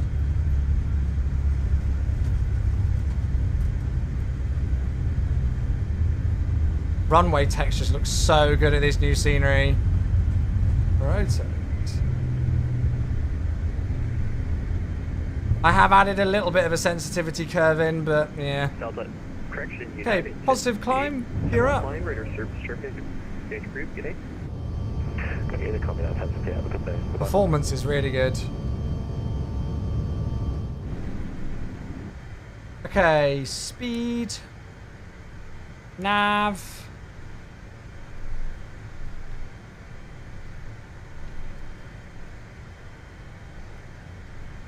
Skywest 4032, radar contact, the altitude. Skywest 4032 airborne passing 1,500. Skywest 4032, 6, climb maintain 10,000. I maintain 10,000, Skywest 4032. Okay, back to the climb D10 and we'll start to accelerate. And then let's put in the autopilot just to help us out a little bit. And we're cleared up to 10,000 now. So speed's going to increase. Altitude up to 10. Delta 41 heavy, runway 24 left, taxi via And then I'm just going to go 2995. heading.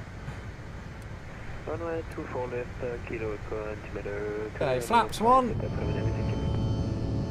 $5 tail strike at rotate. I don't know. I don't think it was. Flaps up.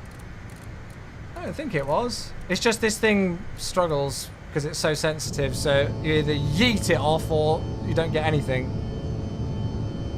These Boris sounds are amazing. So much better than the default. Oh, it's the autopilot thing still doing it. So I can't go to a particular wing view, otherwise the autopilot keeps disconnecting. Gotta love it. Right, what's the temperature here at the moment? The TAT's 12, so we don't need anything at the moment. 4032, turn left for Clipper, climb by SID, except maintain 15,000. Left turn direct Clipper, climb via the SID, except to maintain 15,000, Skywest 4032. So we'll just get ourselves into that turn first. This is beautiful. 15,000 via the SID, no problem. Keep the left turn coming.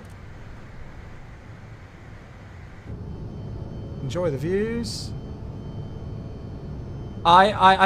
It's that view, right? So it's that view that we can't do. That forward left wing view, I think it is. I think this one is fine. It's got to be a control, but I think Jamie was having it the other day as well. But it doesn't happen in any other aircraft, so I don't know what it is, but yeah.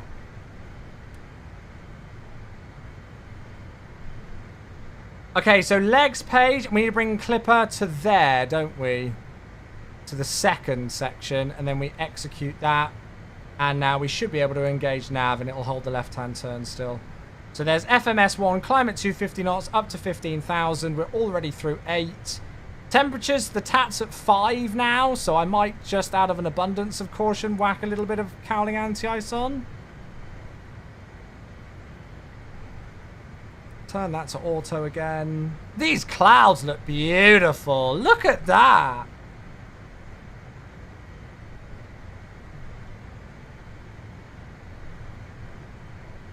Absolutely stunning. Let's just give it another director clipper just so that it doesn't go too crazy, because this thing is still a little bit interesting when it comes to those kind of things. Okay, lights off through 10 and we'll accelerate further. And then we'll go and match heading once we're established on that track inbound clipper. Just coming back over the coast now. We can't see much of the airport, unfortunately, or the nice views of LA.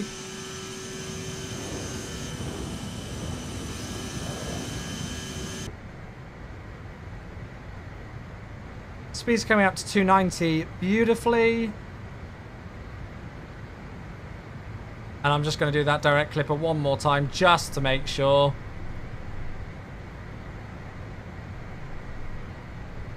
Give ourselves a rough heading sync just so that if anything happens, if we drop out of FMS, we'll be fine. Cool, we're on our way. SkyWest 4032, unfortunately, center left lane, radar service, change temporary retreat. Brings you 10 to proof for SkyWest 4032. We greatly appreciate you coming online. Thanks, have a great day. Well, that's very kind. Okay, so we're going to continue the climb because we're over to Unicom in a moment, or advisory. So I'm going to set us all the way up to cruise, which is 35,000 for this one today. And then we'll switch over to Unicom. So 22.8's into there. I don't need the engine anti-ice or the cowling anti-ice anymore. Lights are off. I'll turn the seatbelt signs off in a bit. Lovely. There we are. We're flying. Charlie, thanks so much for the follow. I appreciate that one, buddy. Thank you. Let me unpause the alerts. Yeah, we can't see much of LA. We can see a bit, but there's the airport. It's crazy that we were literally on that runway a mere few moments ago. But it looks gorgeous from up here. The clouds look insane.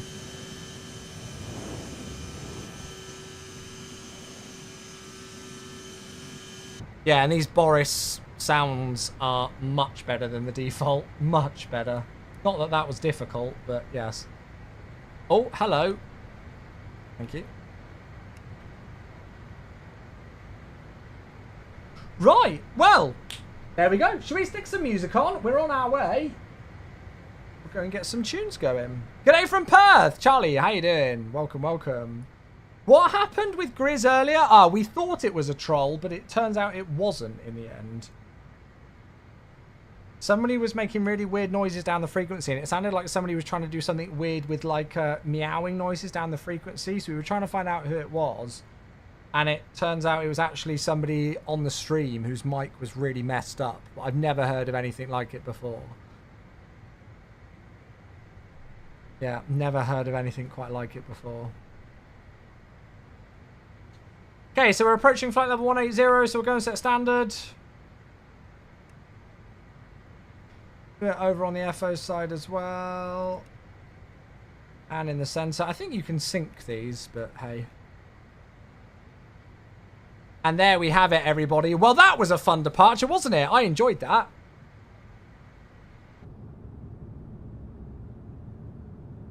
And we'll definitely be doing some more flying in and around LAX with the new enhanced scenery soon, for sure. I wanted to do a departure out of it today because the last time we flew into LAX, we did that arrival from Portland. Was that last week or the week before? I think that was the start of last week, wasn't it?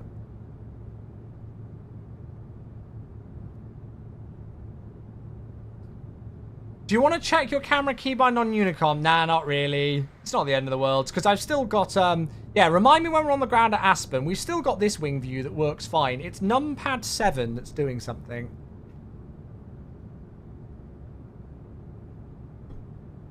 Numpad 7 is disengaging my autopilot with this aircraft. Thank you, Barry. That's kind of you, mate. Is this the Delta CRJ 900? KCVG Spotter asks on the TikTok. You are 110% correct. Yeah, there it is. Delta connection operated by SkyWest CRJ 900. Normally on this flight, it's a CRJ 700. But we've not got any decent liveries for the Dash 700 yet.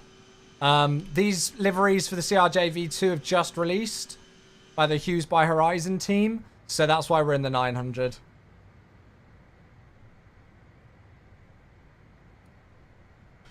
Right, let's go into the MFD menu page and get rid of airports as well, because that's a tiny bit distracting. There you go, that's a bit better now.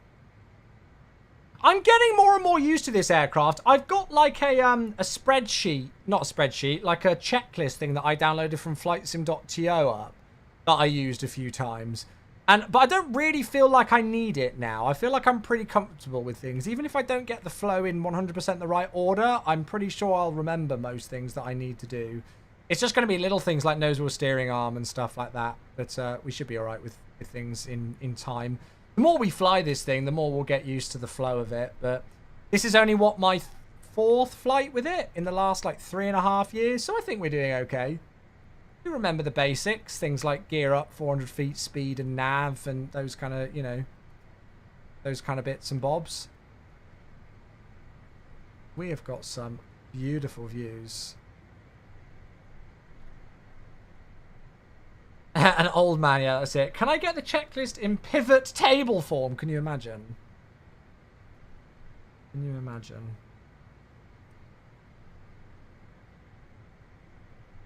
You've never done Aspen? Oh my goodness. If you folks have never seen Aspen before, prepare yourselves.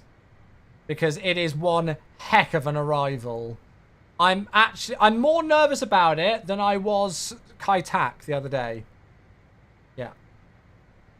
Yeah, I'm more nervous about this one than the one into KASE. There is the visual that we could do, but I don't think the weather's going to allow it today. I mean, look at this. Look at the MSA. The MSA from our direction of travel, we're going to be coming in from the east, from the west here, coming eastbound. MSA is 15,700. If you have a look at the localizer DME descent angle, I don't know if it, I know on the Navigraph charts it shows you. I don't know if it does here, but it's something like a 5.96 degree descent angle. Glide angle. Something absolutely absurd. It's ridiculous. So we will fully brief the arrival and make sure that we've got everything set up long in advance. Because we will be fully configuring pretty early. That's a point. I wonder what the flap limitation altitudes are on a CRJ. Oh, look at those views. Look at the terrain. That looks amazing down there. Something about drone camera just makes my terrain look really blurry. But other cameras don't. I wonder if I need to report that back to work. I feel like it's something to do with the drone cam. Because that looks fine, but look at that. Wow.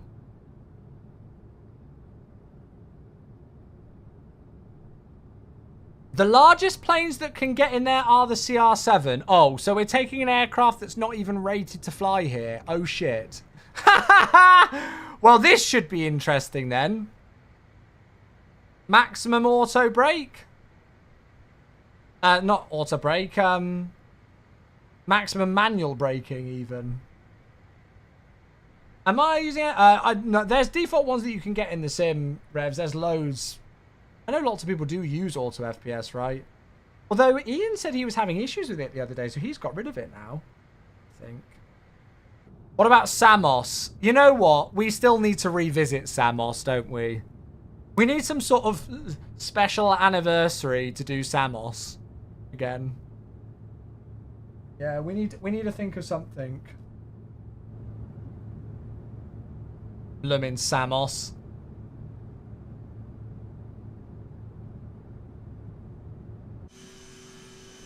Look at that view. Wow. Woo-hoo-hoo.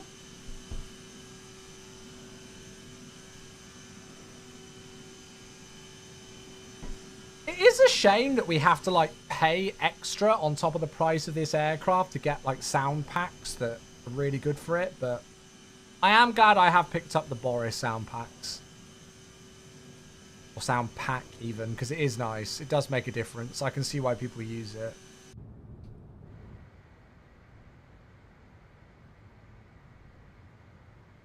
Looking really nice in the climb. What was it? Oh, so actually, if we want to select to go to Markhold, and then just wind us back towards Mach 7.4, that should increase our rate of climb a little bit now. Because the active VNAV climb speed is 290/74, but we're past Mach 7.4 at 290 now. So Mach 0.74 about 30,000 feet is just at about 280 indicated. Is the CRJ any better? I mean, it's a really weird one, the CRJ update, because if you guys haven't seen the changelog, it is extensive. Let me see if I can find it. Here we go. I'm assuming I'm allowed to show this. This is the full changelog that we got the other day. Well, actually, that might have just been the... Oh, no, that's just the patch for the other one that we got sent the other day. Yeah, right. So the patch notes themselves is all of this. I'm not going to go through them. But this is all the patch notes for the CRJ V2.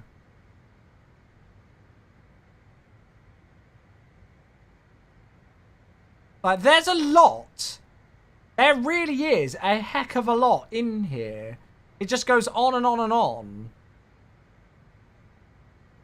But the thing is for me with this aircraft is that despite all of this and how long these patch notes are and how much is included in this update, and there evidently is a lot that's in here over the last update, I've not flown this air, barring the few flights that we did last week or so with the pre-release, I've not flown this aircraft much. Well, I've not flown this aircraft in the last 3.5 years. And when I first started flying it the other day with this new V2 version, I was flying it and I was having a good time, but I was like, there's nothing that's made me gone, oh wow, that's a big update since V1. Oh wow, look, they've done a lot there since V1. You know, there wasn't really any of that. To counter that, that could well be because of the fact that I've not exactly experienced with the CRJ. I've not flown it for a while. And there could just be a lot of stuff that probably wasn't working very well the last time I flew it. And so things are just kind of like working now that, you know, like you're not thinking about. I say it all the time with MSFS stuff. A lot of the time we'll know if a bug is fixed for players when they don't say anything. Because people are always super, super, super quick to come to the forums and everything like that to fill threads when something's broken. But as soon as it gets fixed, you'll basically see that same thread just stop getting comments. There's hardly anybody who usually says that things are fixed and working. So I have a feeling that might be a case with the CRJ, where there's lots of stuff now that maybe wasn't working before, but now is working, but I'm not really like noticing it, or it's just kind of like just part of the flight and it's just happening in the background, if that makes sense. So, yeah. It's been 4 years, so the changelog should be massive. Yeah. Yeah, it was released 4 years ago this month, this aircraft. So it's taken them 4 years to get from the initial V1 release to the initial V2 release. Which is pretty crazy. But hey, at least we've got it, and it's a free update, and it's working in 2024 as well. And I'm having good fun with it. Like, you know, when I found this flight today, I was like, hell yeah, I'm quite happy to get back in the CRJ again. The only major issues that I've had with it so far, touch wood, is we've had a couple of WASM crashes when we were doing a turnaround flight at Toronto a couple of, like last week, I think it was. And that annoying thing with the keybind, which disconnects the autopilot. But yeah. Chris, thanks for the follow on the TikTok. Is this 2024 native? Yeah. Well, it was built like in 2020, but it works in 2024. So yeah. Where can I find your FS24 settings? In my Discord. In my Discord server, they're all there. How would you compare the CRJ to the CRJ in FSX? God, I don't remember the last time I touched that, so I don't know if I could, mate. Sorry. It's the fact that you aren't seeing glaring issues anymore. I wouldn't say that. I wouldn't say that. I've certainly noticed things that aren't right with it. We've certainly noticed a few things with it. But it's a lot more, I'd say it's a lot more stable than it used to be. Not that that's necessarily a crazy thing, because this thing used to be all over the shop, but yeah. Oh, my A330 camera presets. I need to find where they are, don't I?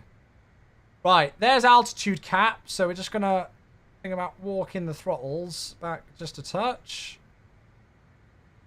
Because we've now got the rest of the flight, you know, we're controlling thrust. So there's no auto thrust.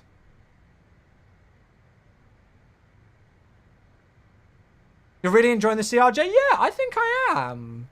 Well, it's nice to fly a regional jet that's a bit different, that I've not flown for a while, but I'm still somewhat familiar with. Is that moving? Hello? Would you like to... Ah, it's because it's still in the climb detent, I think.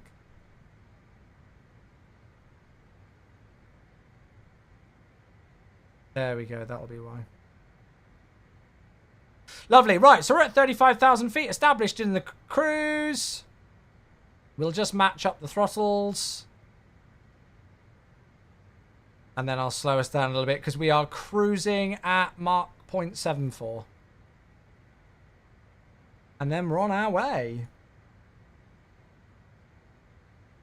What iniBuilds is new? The Los Angeles LAX enhanced scenery for 2024. Brand new. No worries. See you later, Riley. Your SimCFI said Jazz targets around 1800 fuel flow. Oh, has my thing gone down? Can I not see the messages?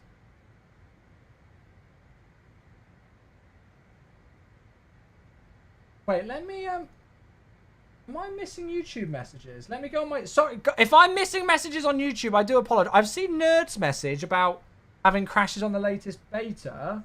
Let me just see if I'm missing chat messages. Sorry if I am. It might be in the app that I use to combine my chats. CRJs routinely cruise at Mach 0.78. Okay, well, we can go to that. What did the real one do in terms of, like, ground speed? Although that was a CRJ 700. And they had a pretty monstrous ground speed. Yeah, maybe we could increase then. My chat's not even loading on YouTube, so that's a good sign. Folks, if you are tuning in on YouTube and I've been ignoring you, I've not been ignoring you. I've just... Well, I've seen Nerd's message, but the whole chat isn't loading for me.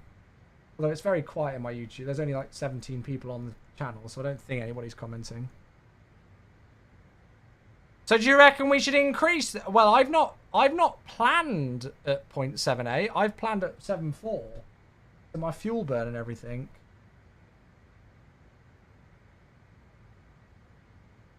Your SimCFI said they plan for a fuel flow of about 1800. Right, well, let's go for that then.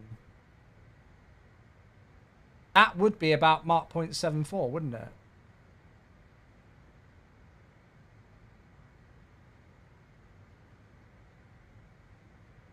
There you go, about 1800. Let's see what that gives us. I'm just trying to get back onto my YouTube chat and see what's going on here. See if I can actually read it.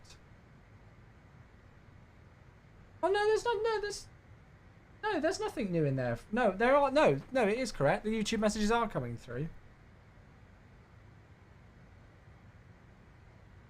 I'm sorry to hear you think that, Jevon.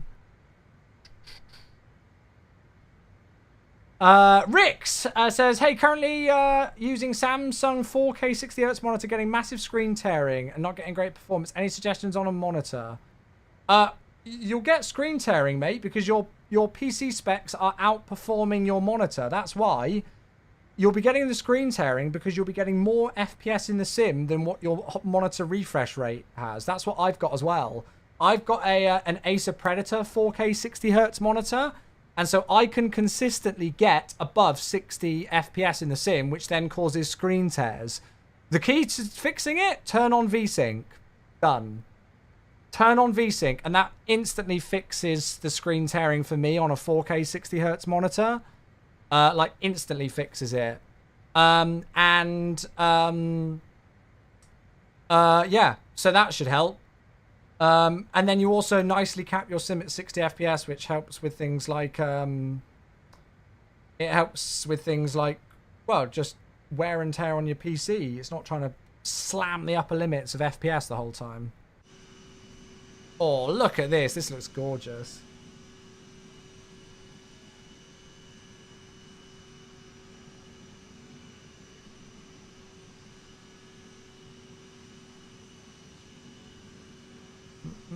I put new liveries in, then went to run 2024, then update loaded. Now I can't get into the sim. Yeah, take the liveries out. Start with the clean community folder.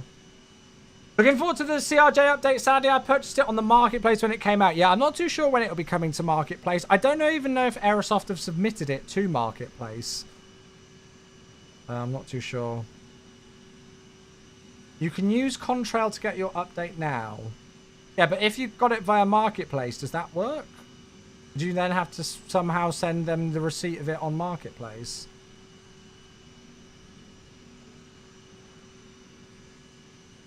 Oh, he said it on a YouTube video from last week. Okay, fine, perfect, cool. So we'll aim. I mean, I've planned this flight at Mach 0.74, and if he says a fuel flow about 1800, well, we've got Mach 756 at the moment, so yeah, I'm quite happy with that. I'm just going to send it there. I'm just going to keep it there. We're not in a rush. We're on our way towards Las Vegas, baby, so hopefully we get to see it. Oh, should I take the seatbelt signs out now? Probably should, shouldn't I? I probably should. Should probably take them out. Stunning. Well, there we go. On our way safely to Aspen. We are definitely going to be We are definitely going to be briefing the arrival nice and early, because Aspen is not one for the faint of heart. By any means. How many of you folks are going to be picking up this aircraft who haven't flown it for a while now that it's in V2 then? I think the fact that it's free helps a lot. Do you know what I mean? I wonder how many people would pick up the CRJ V2 if it wasn't free.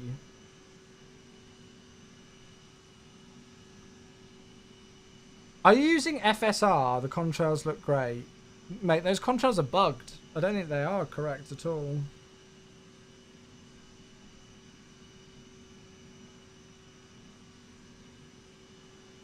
Might join a regional airline pilots line for a bit. Yeah, that's a good idea. Only free if you owned V1. Yes, yeah. Well, yes. You still need to own the product. Yeah. Sorry, I thought that was a given. Thought that was a given. Yeah, no worries, Rick. You want a good Embraer though? Yeah, so Jevon on the YouTube says wants a good Embraer. We're waiting on FSS for the Embraer to be updated, really, aren't we? Waiting on that to be updated. Yes, sorry, okay. I will explicitly state it in no uncertain terms then, if we really need it explicitly stated. It is a free update if you already own the aircraft. I thought that was a given. After their A330 fiasco, it's buyer beware. The A330 was just such a weird anomaly because it regressed from where it was in P3D. And that's saying something. I don't know. Well, I'm trying to think. I don't think we've ever had a release of anything in MSFS that has regressed from how good it was in P3D.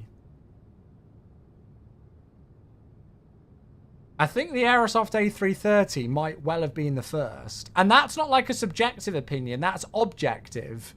Because in terms of its feature capability, even doing things like RNAV approaches, you could do RNAV approaches and stuff in the Aerosoft A330 in P3D. You couldn't in the MSFS version. So that's not like a subjective point that I'm making. It's like a full objective, no, it is. It did regress.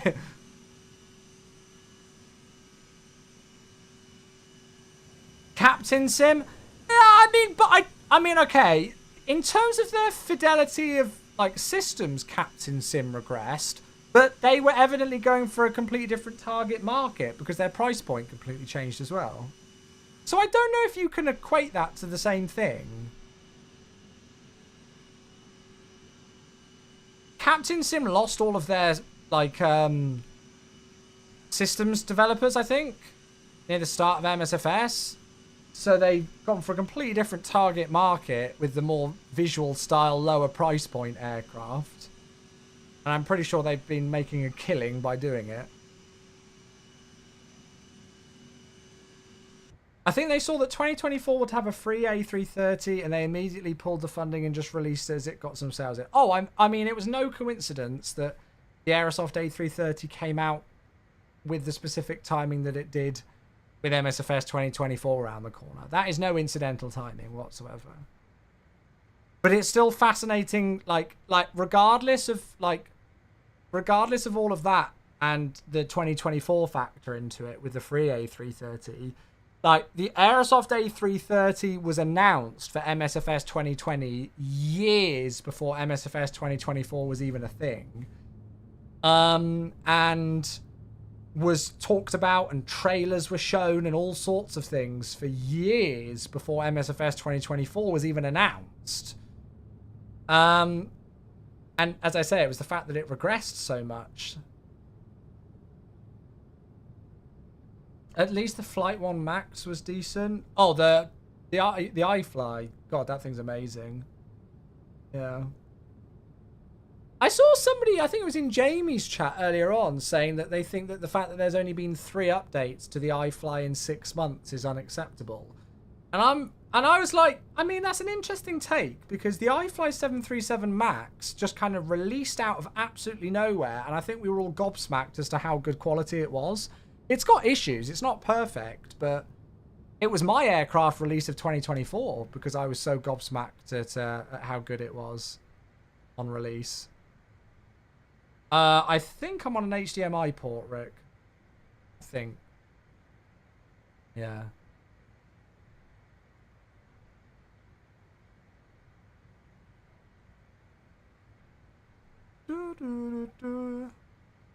Does anybody know when Chaseplane releases for non-parallel 42 users? No, Chris, unfortunately not, mate. Not a clue at the moment. They did say in my chat the other day on Tuesday that they've got a big update soon. So I wonder if that's kind of like the release candidate build. I don't, excuse me, I don't know for a fact. It might not be. But they did come into my chat on Tuesday and said, be on the lookout for a big update coming to the Chaseplane next week. So I wonder if that is a kind of like a big push towards public release. You want the 777-200ER? I know. This is one thing that's really nice, is that I just feel like we've always got something to look forward to. It does mean that we as a community don't really stand still and stop and be thankful for what we've currently got. But it is nice because we are an ever-changing and an ever-moving community with so many third parties and first party releases as well, right? First party being like official Microsoft releases with world updates and city updates and all of those things, local legends, famous flyers, blah blah blah blah blah. But it is nice. I feel like we've always got something to look forward to. There are quiet times when you're just like, all right, we've had a couple of scenery releases, can we have something to really get us excited now? But yeah, I don't remember the last month where there was just nothing that I was interested in, even if it was just a simple scenery release. Seeing as you have flown both, I'm conflicted between the FSS 727 and the CRJ. Okay, so I feel like I'm biased here because I am a massive 727 nerd. If you are a 727 nerd like me, get it. Don't even think about it. It's a no-brainer. I love the FSS 727. I really do. I think it is absolutely phenomenal. But, you know, oh, you love the Fly J-Sim in X-Plane? Yeah. No-brainer then, mate. No-brainer. It's not, again, it's not perfect, but no-brainer. Absolute no-brainer for me. And I paid full price for it, so that's not like a sponsored thing or anything either. Yeah.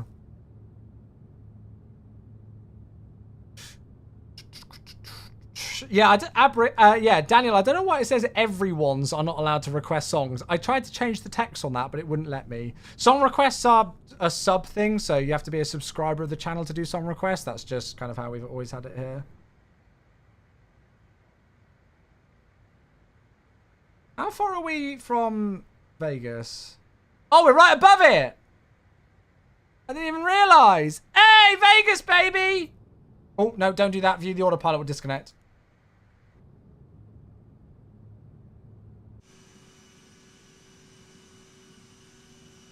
Where's the airport? Oh, there. Look, you can see the sphere. From 35,000 feet. Look at that. That looks so cool. Hi, baby. Babe, if possible, could you give Mum a ring? She wants to speak to the acting star. She did very well, Becca. Have you got the fly tamper stuff enabled? No, that's just default. That's just the default city update for Vegas. Which, of course, is all streamed in. How do I get this plane, Chewy? You head to the Aerosoft website and you purchase it from there, mate. That's so cool.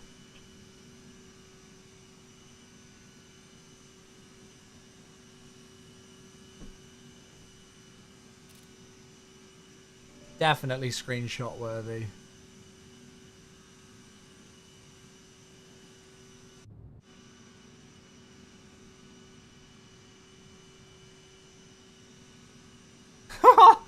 Look at that. That's awesome. I can't at the moment. Amy is going to bed shortly. May we please call tomorrow? She finished half day at 12:15, so can call that. Oh, okay. Yeah, that's fine. Well, at least can you tell her from me and Mum that we are very proud and that her poem was lovely. You've WhatsApped me. I'll have a look in just a sec.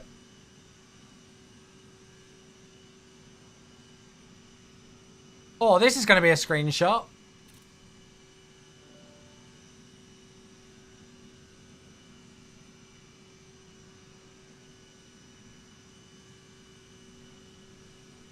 Just going to check on the status of the plane. Make sure everything is fine.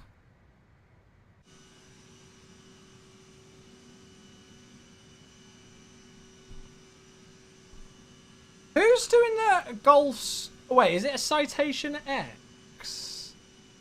Wait, will that be good? It won't be full fidelity. Oh.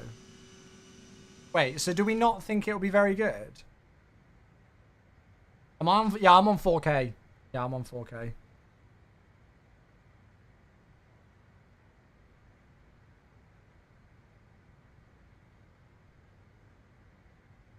Does the Boris sound work for V2? It most certainly does. Yeah. I literally just downloaded it. Well, I purchased it today from the Orbex shop. And to get it in 2024, I literally just copied and pasted it from my 2020 community folder to my 2024 community folder. And yeah, the Boris sounds work perfectly.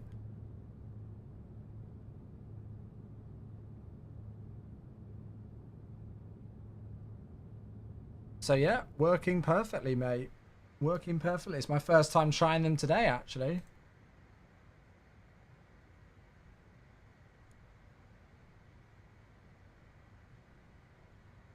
So, how long have we been airborne now? 38 minutes. So we've probably got about an hour and 5 minutes to go if our ETA is correct. So that's going to be about 1935 then. What in the world is this? So about 1935, yeah. Sorry, it's just because I'd not actually worked out our ETA yet. I do the ETA manually. I don't like use an app to guess it. I do it manually. So it's updated now.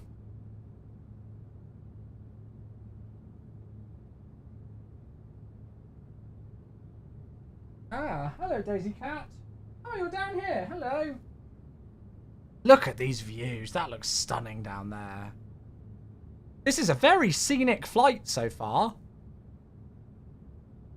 Oh, yeah, it's the same people who do the Honda Jet who are doing the Citation. What is it? A Citation X, did you say?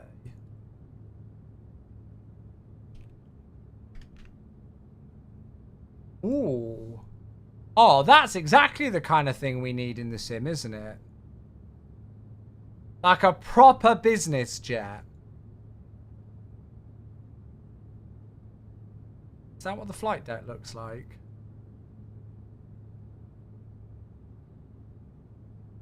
It can go up to flight level 510 and Mark 925. Ooh.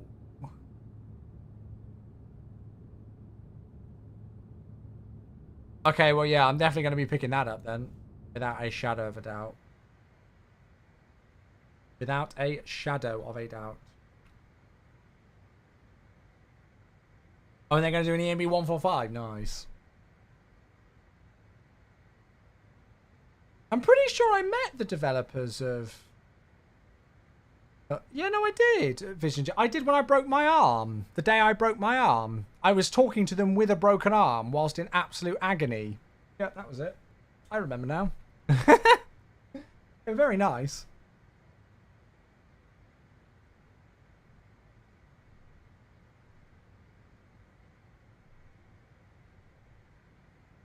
So what did we say we were going to do for the arrival? I don't think with the weather it's a good idea for us to do... Oh! Hirohito! Whilst I've got you, before I remember... Can we have a refresh button? This is like huge. Because at the moment, if I want a refreshed meta, I have to go and find another airport. And then like go back to it. If that makes sense. Yeah. Watch out for the next space updates. Roger! Thank you! Sorry, it literally just came to mind. Oh my god, look at the weather. Oh, it's fine. It's straight down the runway. It's fine. It's okay. It's fine. It's 160 degrees at 16, gusting 23, but it's right down the runway. It's overcast at 6,500. That's terrifying. You're not the only one, Roger. It's fine. Yeah, it's fine. Nothing to see here. I won't be leaving here. God, these views. I could just sit and enjoy these views all day. I was going to like try and find a video to watch or something for the cruise, but who bloody needs it with this? Goodness. Stunning.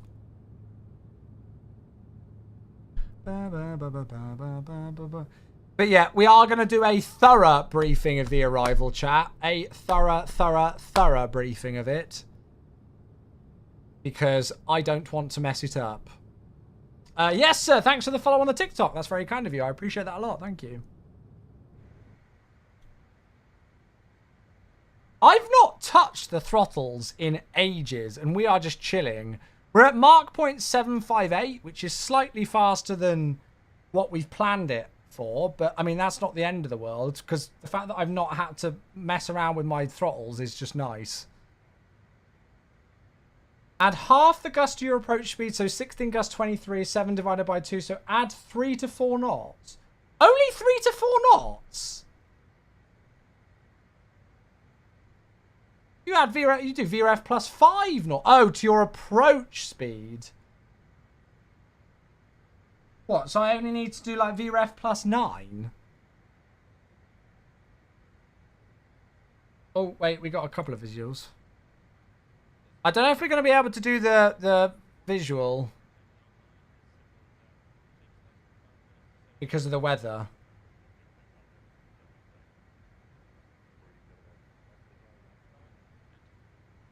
Holy sh! I forgot how steep the approach is. Challenger 650. I've got a friend who flies these. He absolutely hates the aircraft. He can't stand the thing.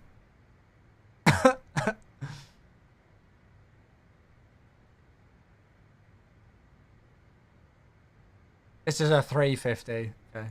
Say, well, yeah. Yeah, I think he flies a 650.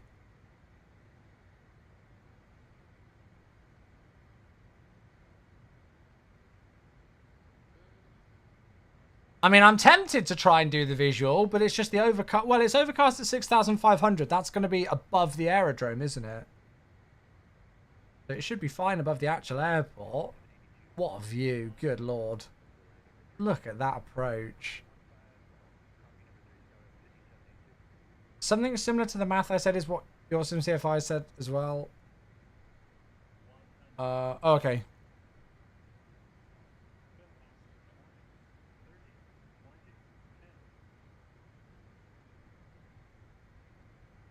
But we got to remember our ground speed's going to be fast as well.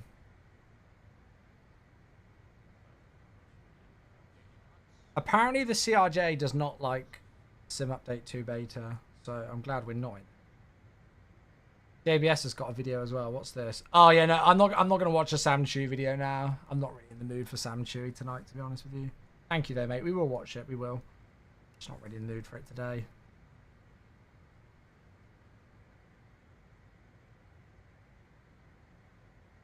I didn't check. Is there anybody flying with us on that sim? I didn't actually check. No memes tonight. Oh, well, the approach is going to be enough of a meme on its own, I think. Oh, there is. There's an A320.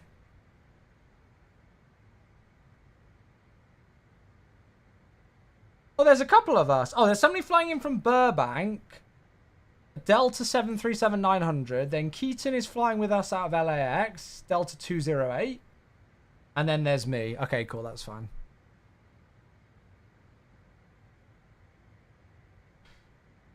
So, I tell you what. I want to start having a look at this arrival now. I want to just make sure I'm ready for it. So, we are doing the LOC DM East, runway 15. Oh, well, we could try the Roaring Fork visual, couldn't we? The only problem is... I don't know. I don't know how we'd get to here. We could get ourselves to the red table and then just kind of make our way in. But I don't know where DBL is in comparison to our flight plan. The visual requires a 6,000 foot ceiling. What is the latest meta? Let's go and have a look, shall we, again? It's broken at 5,000, overcast at 6,500. So are we literally just within limits? By 500 feet. Holy moly, these views! Look at this!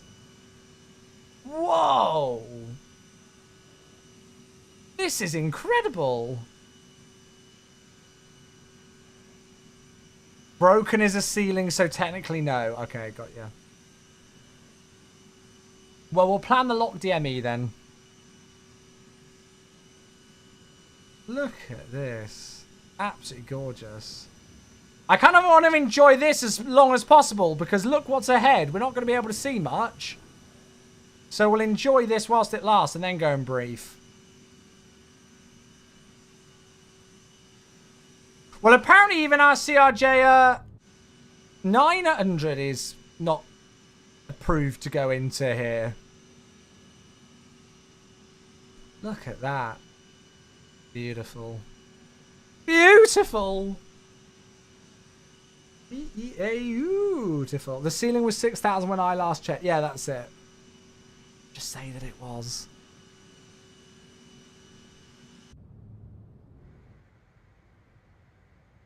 I just don't want to do a visual approach and then get caught off guard.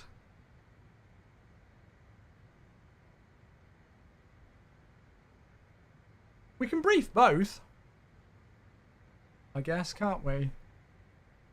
Let's make sure that we've got both pinned. So, if I do the LOC DME East, we're going to come... Well, actually, I think Jargu works and then Red Table. What I want to basically do is get ourselves established. Sorry, I want to get ourselves fully configured before we're even here. To be quite honest with you. That's going to be the big thing. What's the aerodrome elevation? Aerodrome elevation is 7838. Holy moly. So when I think about this, we probably want to go 250 at like 18,000. Oh, the click spots in this thing are infuriating.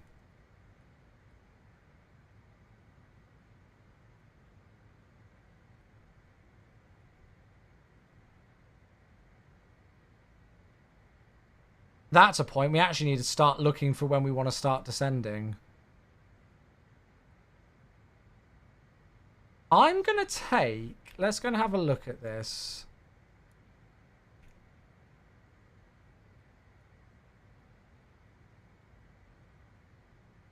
Let's go and have a look and see when we should be descending.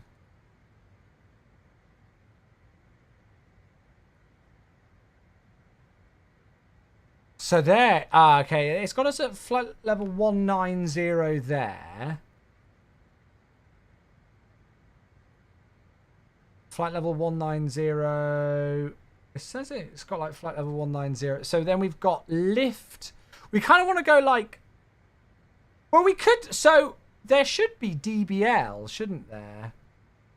So I almost feel like DBL is actually a better intersection than Ajax. So if I go to departures and arrivals, go lock there and go DBL instead, execute that, and then what we'll do is we'll go to the legs page and we'll go and grab DBL and put it after Wakov. There. Execute. There you go. That looks a bit better now, doesn't it? Yes. So now that's going to give us a much better descent profile, I think.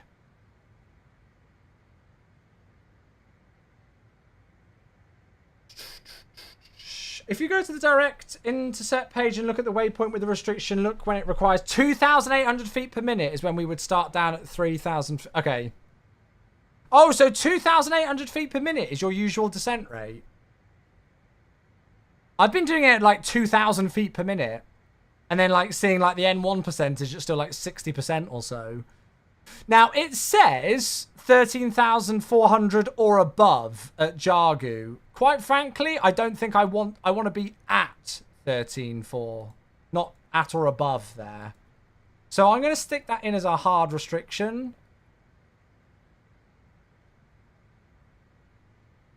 And then we're going to look into here, and then we're going to find Jargu.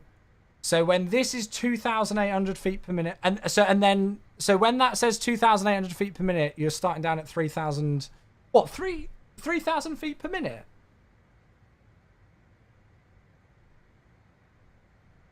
Usually it's 3,000 at idle. Nice. 0.74/290. Okay, cool. Right, got it. That's fine then. Because, so what we've done, chat, is we've programmed in this, the lock DME from Red Table, the DBL VOR, because if the weather is nice enough, there's also the Roaring Fork visual from Red Table as well.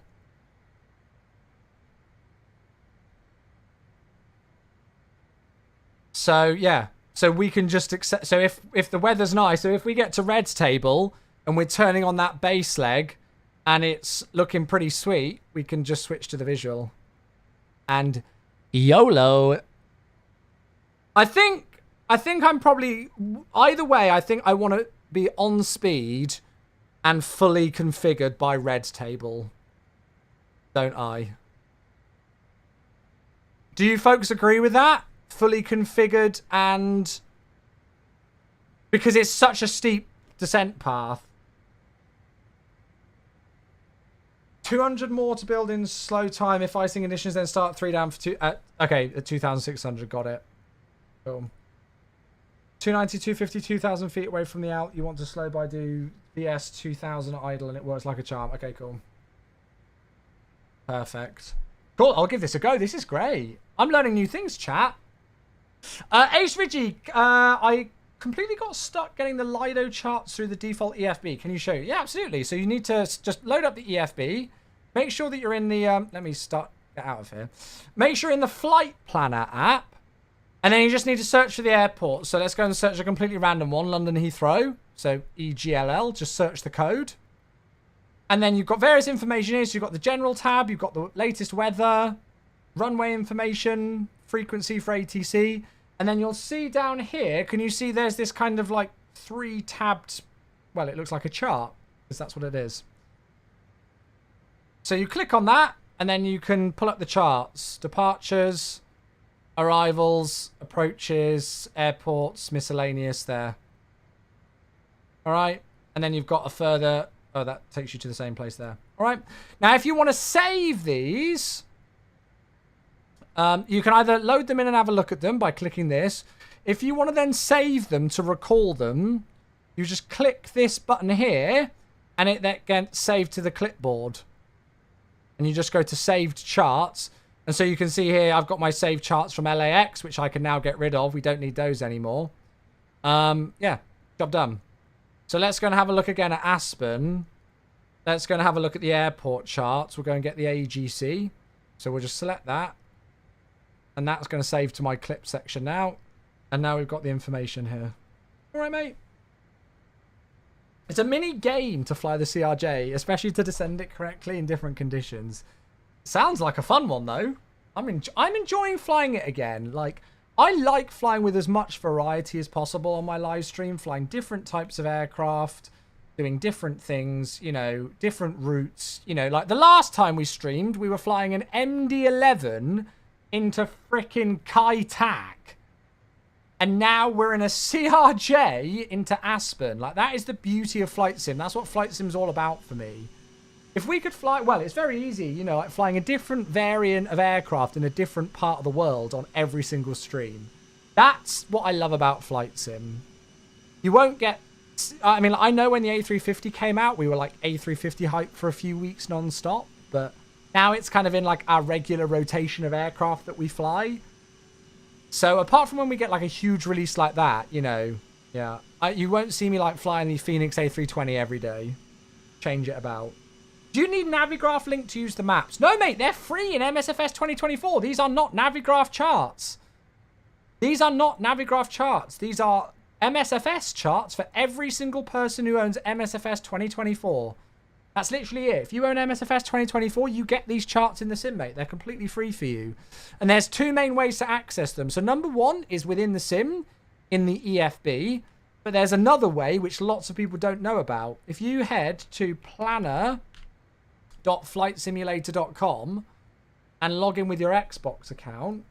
Let me see if I can do it here. Let me do it on that. There we go. If you head to planner.flightsimulator.com, you can also find them here as well. This website is sick. If you want to do some really cool flight planning stuff, you can do stuff in here, and there's a lot. There's more than what's in the EFB on here.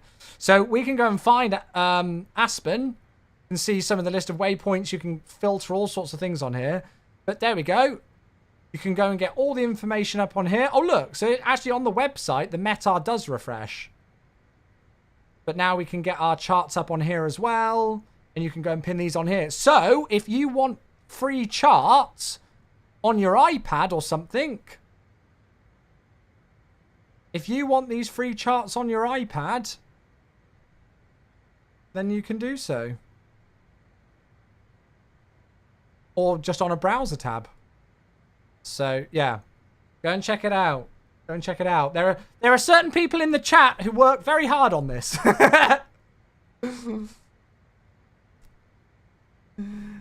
I'm boring and fly the same aircraft and like to master certain ones. Yeah, there's nothing wrong with that. I mean, I still like to get a very good understanding of every aircraft that I fly, but it's just not possible for me to you know, to absolutely perfect. I don't think I'm perfect on any aircraft I fly. I don't think any pilot would admit that, to be honest. You know, it's impossible for me to to perfect or get close to any sort of level of real perfection with any sort of aircraft, because I do fly so many variants. But, you know, I enjoy learning things. It's so nice that we've got your SimCFI real world, you know, CRJ pilot. You know, we've learned some new stuff about this aircraft just from his input today. Every day's a learning day in the sim, right? Yeah. What's the website? planner.flightsimulator.com. I will paste it into all the chats. There you go. Planner.flightsimulator.com. Bloody brilliant. Right, have I missed some hellos?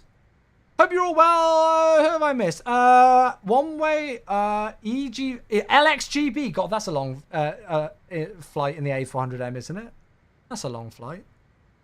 Jetfire, have I said hello to you? Hello. Sorry if I feel like I've missed people. If I have missed a hello, please say hello again. Oh, nice. Jay Bounty's got MSFS sorted today. Hey, love it. Hope you're enjoying the sim, mate. Hope you're enjoying it.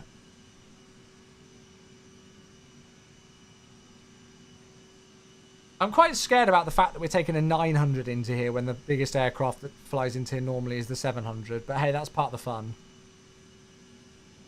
Full reverse. Max braking.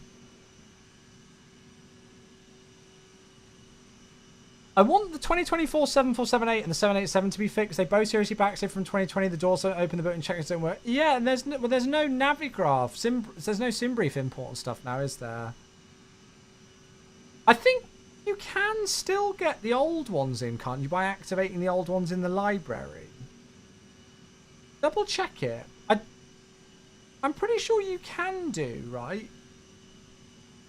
I'm pretty sure you can uninstall the 2024 version of the 7478 and then make sure that the 2020 version's installed in the FS library. I'd have to double check.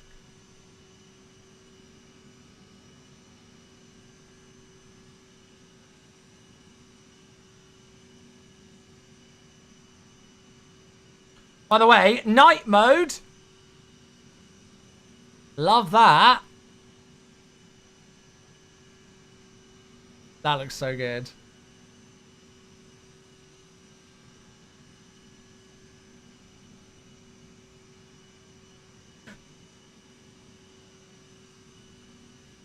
Oh, okay, JBS got you. Okay. Gonna see relative for a wedding, but I'm more excited on a new AC type flying Porter on the E195E2. Hey, nice! There's a flight simmer who flies for them. Aviator. EHVIATOR. He flies the Embraer for Porter, so there's a chance you might have him as your pilot. Adds a bookmark. Hey, nice.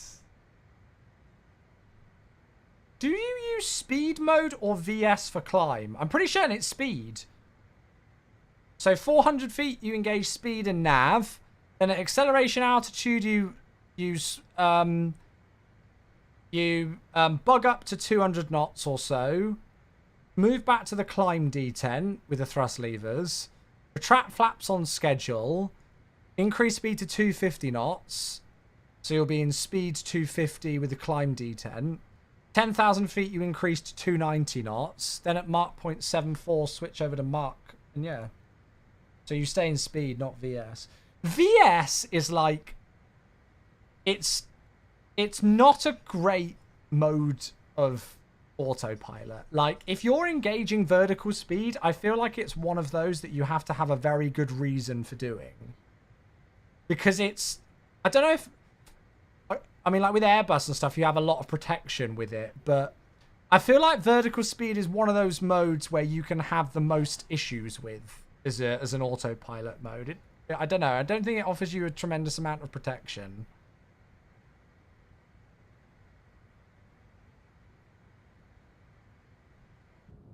Mitch, that's it. Yeah, you know who it is. Oh, there you go. Yeah, well, if that would be cool if Mitch is flying you.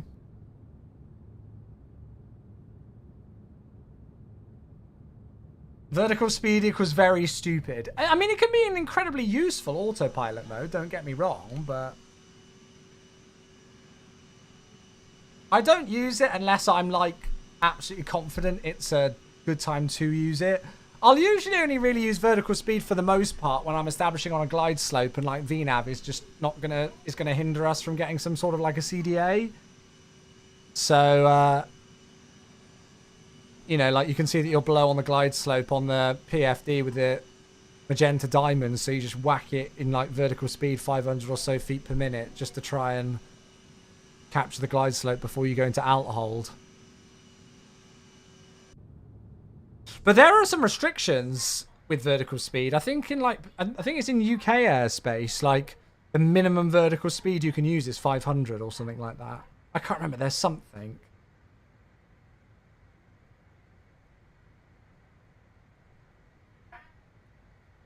Right, chat, do you mind if I just be right back very quickly? Bless her, I went to see my stepdaughter perform in a Easter school play earlier on, and she's just on the phone with my mum just saying hello. So if you guys don't mind, I'm just going to be right back just to go and say a quick hello to her and tell her well done, and I'll be back in just a moment. Grizzle minds, well, you're mean. Grizzle, you can entertain them. Back in a moment.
Right.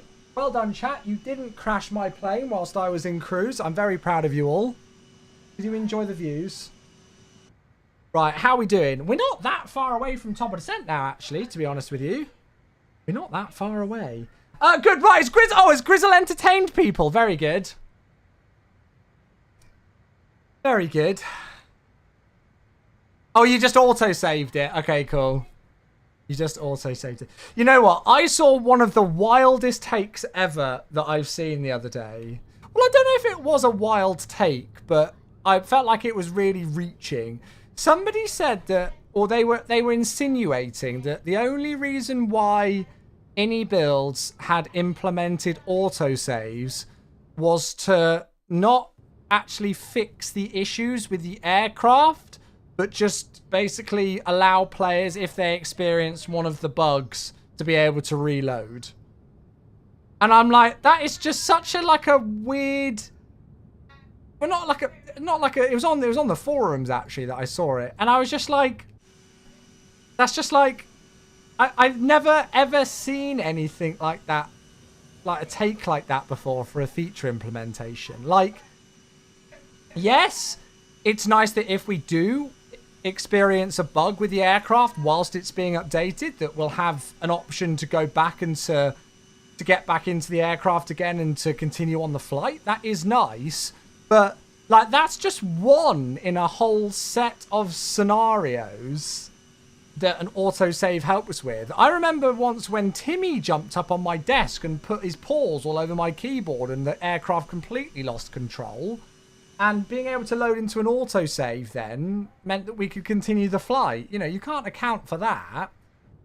And the way that iniBuilds have implemented the autosaves, you can also do your own custom saves. So if you want to like practice maximum crosswind approaches or like single engine approaches over and over and over again, you can just make your own autosave of that scenario and then keep practicing them. So it was just an interesting take to read that people were maybe insinuating, oh, I've done the bloody view again, maybe insinuating that iniBuilds were only implementing autosave to kind of not actually like increase the quality of the plane and fix the issues with it, but just be like, oh yeah, it's fine, they've got an autosave now, so if the aircraft crashes on them, they can just reload. Oh, Retro speaking in Welsh. Bet you can't guess the language. Pretty sure that's Welsh. Could be wrong.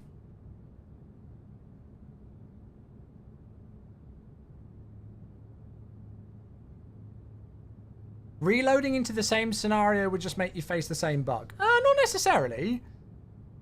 Not if like you had some sort of like a particular crash by selecting a certain section of buttons or something in a row. You would just avoid it for the next one, wouldn't you?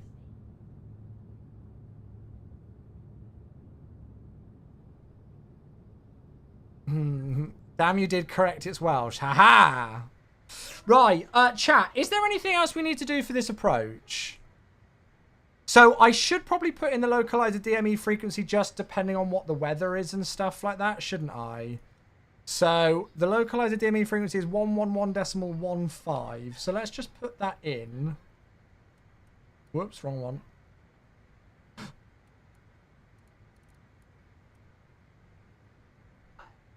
I'm just going to put that in just in case.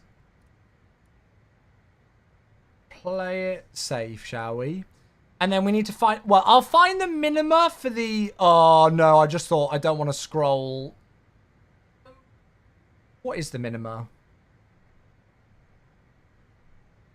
The minima is 1096. Chat, can I get... Chat, will you on this one occasion please forgive me if I do not put the minima in? Because we will literally be here for the rest of the flight scrolling for it. Good, thank you for letting me off. That's very kind of you. What else do we need to put in? So we've got the localizer frequency. The course should set itself. But we're going to hopefully be able to do the visual. How's it looking there? Yeah, the cloud base is getting worse. 140 degrees. Oh, the weather's calmed right down now, though. It was gusting 23 earlier. It's now 140 degrees, 6 knots. Broken at 5,000. Broken at 6,500. It's no longer overcast, but the cloud base is getting lower. Radio alt? Yeah, we could... Yeah, but even the radio altitude, I think, is about 3,000 feet above... That's baro minima, but radio is still like 3,000 feet above it. So even if we did radio minima, we'd still be scrolling to what, like 3,130 or something. Oh shit, that's, oh no, landing elevation. I need to do landing elevation, don't I? Oh my god, that's going to take us 8 years to scroll to.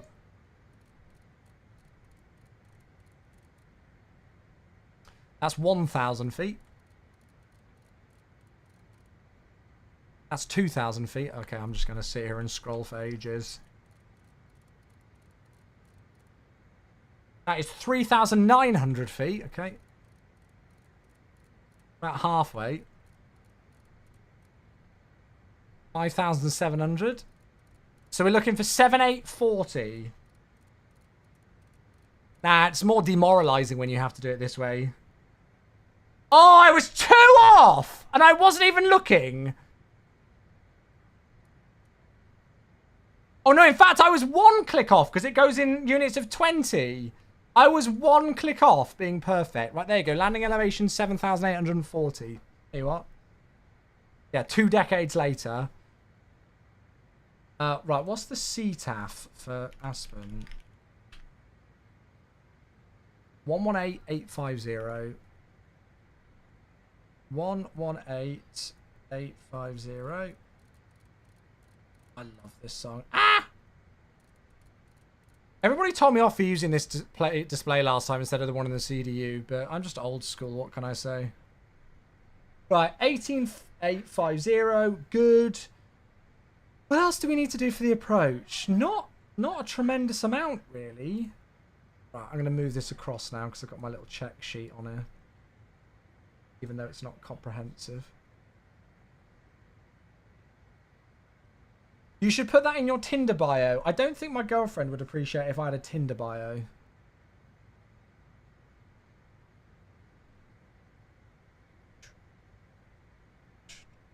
We need to do like what our VREF is, but, well, yeah.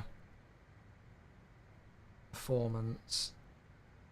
I'm not setting it now. But it's saying VREF about 144, so we'll just keep an eye on this. Because that will adapt and change. Right, let's head back to the directs page. And then keep an eye out. So we're going Jargu. So at 2,800 feet per minute, that's when we start descent. I know, she knows. Yeah, so the ceiling is too low for the visual, technically. But yeah. Now, the other thing is if we are doing the localizer, what the hell do we put in for the descent path? I guess what we'll need to put in is we'll need to put 11,700 feet in at Doip and just stick the vertical speed selector to get there. I've not really briefed this arrival at all, but we're going to fully configure before... We're going to fully configure the aircraft before... the DBL VOR, I think. Or do we really need to? Because we definitely want to fully configure before Jargu. But that's still, what, 13 DME out from landing?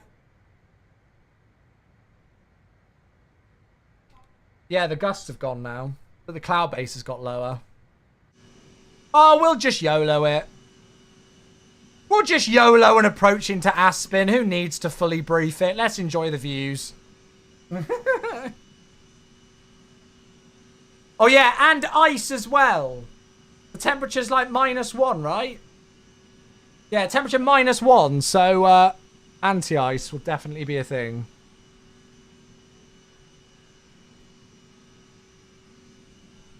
I don't think we are going to be able to do the visual because we're going to be higher than 5,000 feet above aerodrome elevation when we're at red table. So I don't think we're going to be able to do the visual. Oh, shoot. Cold temperature correction. I mean, it's...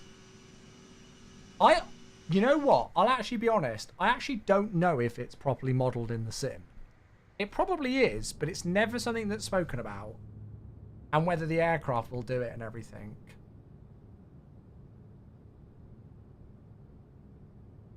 So, for those of you who don't know, cold temperature corrections come into play... Well, no, temperature correction shouldn't be a thing at -1. It's much colder than that, isn't it? So basically, depending on the temperature, your altitude... Oh, how do I describe temperature correction? Can somebody try and describe it in a correct way? There's... should we see if we can try and find the...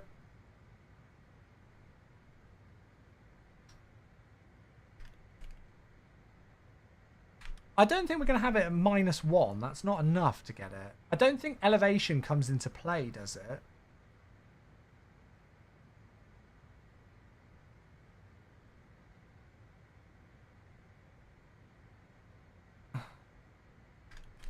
Let's add aviation on the end and see if we can find something.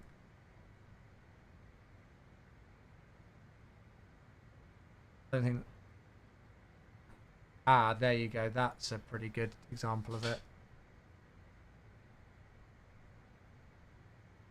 Temperature has an effect on the accuracy of barometric altimeters, indicated altitude and true altitude.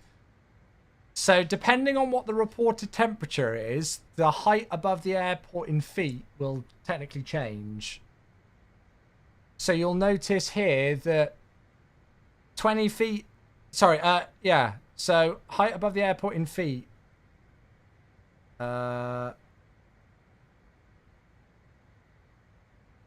Yes, no, that makes sense. So you can see here, as it gets colder, the height above the airport will change.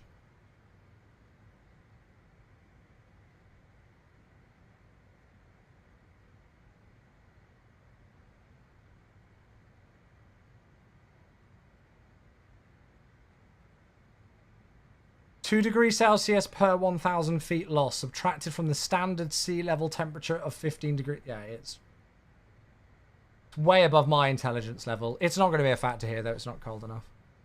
Well, it might be cold enough during the descent, but yeah. Yeah, it's fine. So maybe why this top of descent marker is actually correct then. Maybe when I was moaning about the top of descent marker in this thing and saying it was off, maybe it wasn't off at all. It was me being an idiot and descending at 2,000 feet per minute in this aircraft when we should be descending at about 3,000 feet per minute at idle. Oh, shit. Yeah, I've just realised it as well.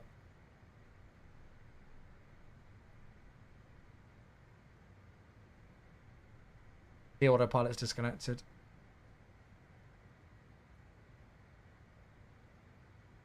I was like, my flight directors are all over the place. Oh, AP's gone again. Urgh, so annoying. Right, on that note, let's go and reset altitude. What the hell do I reset the altitude down to?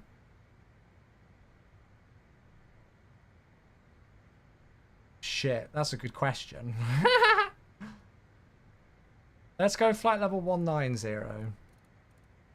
Why doesn't it yell at you? Bloody good question, mate. Bloody good question. I have my popcorn out ready for your approach and arrival, mate. As long as it's not your voice on the vaccine network out after earlier's faff. Mate, that was so funny. There was me long trying to find and write notes up on a potential troll, and it was actually just Heavy Equations Mike going wild. Well, actually, if we go to flight level 180, because then we want to slow down to 250 knots then, and we'll be going on to local pressure after that as well.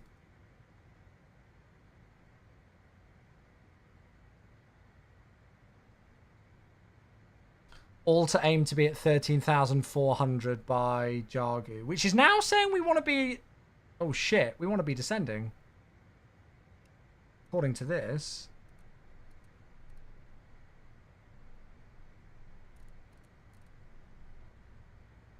I think that's because we had that direct. My bad. So, Jargu 3,200 feet per minute, which is over what it should be, but it's fine. Right, here we go. Wish me luck. What was that heavy equation? Have you found out what it was?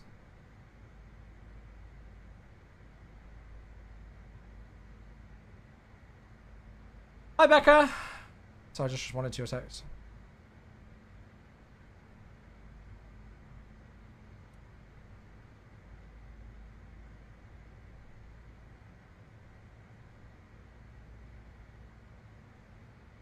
I actually need to add thrust on.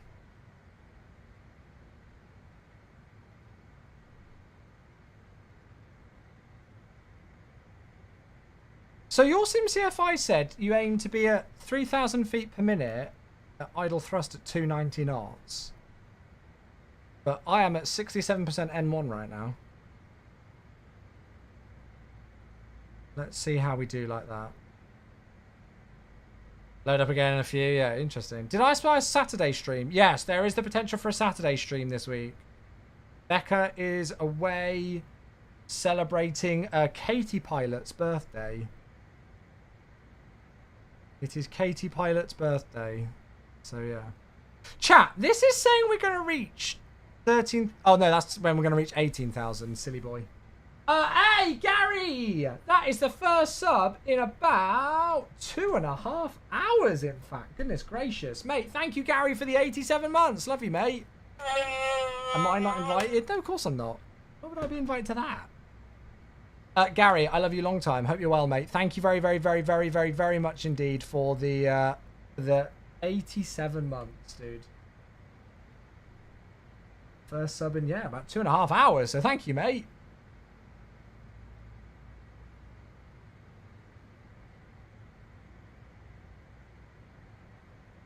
Very kind indeed. Very kind. Right. Jargu 2,900 feet per minute, it's saying now.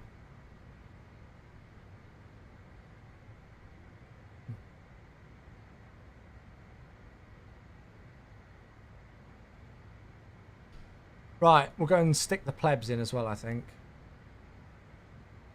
I'm now at the point in this approach where I'm like, we probably should have briefed this more.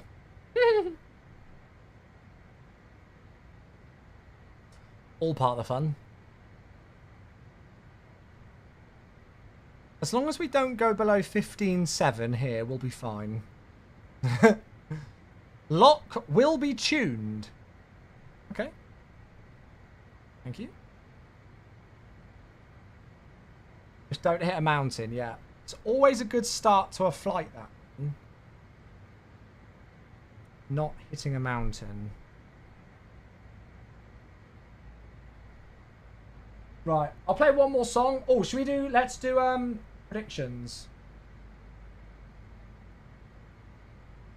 Let's do predictions. There you go, predictions are in.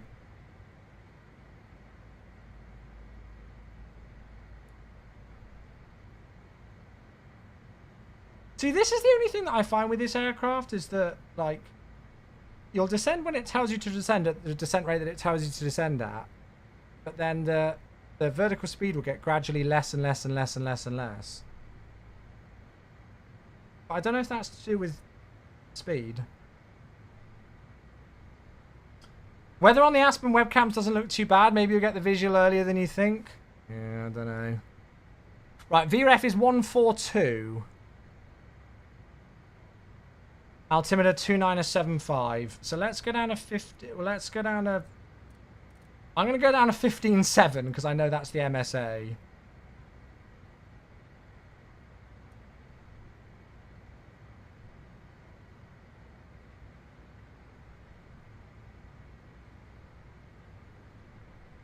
The advisory VNAV might overshoot, yeah. Right, let's make sure we arm the reversers. They're quite important for this.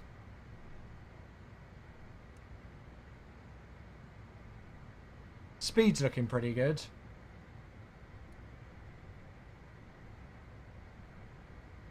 See, now it's saying like 2,300 feet per minute.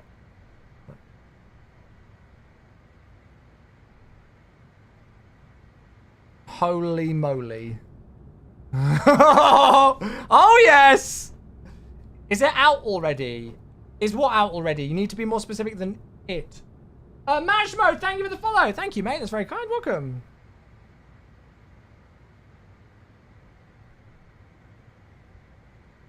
You know what? I'm just going to stick it at 2,000 feet per minute.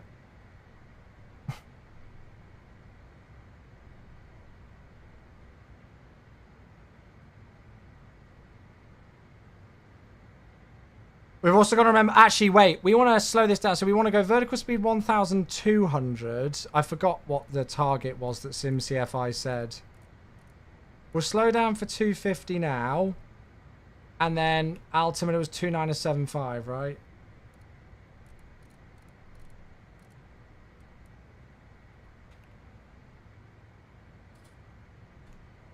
Okay.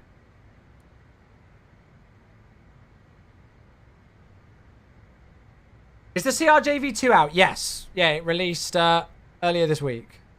On Tuesday. Right, anti-ice on! TAT is -9.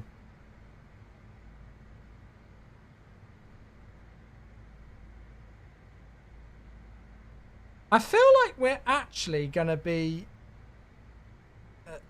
hanging around. I think the real one hung around at like 14,000 feet for ages.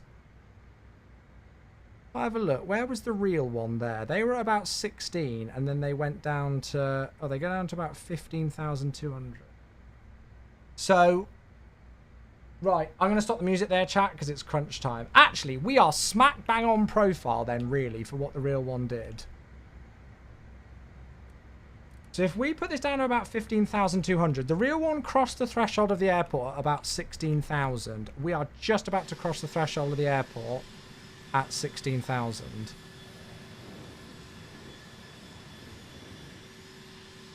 Don't know if I can see the airport. There, is that it there? Yeah, there it is. How's our speed looking? Yeah, we're actually looking pretty good. We just got to watch out for our speed and everything. Yeah, there it is. There's the airport. Oh, look at that. It looks so good. When am I going to give the DC-9 a go? Oh, I've never even tried it, mate.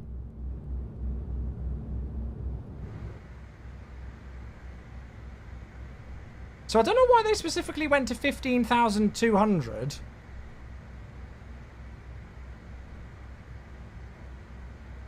that like an MSA thing? But we'll use this downwind leg and stuff to think about slowing down soon. What do we reckon? Do we reckon we can get the visual in below this?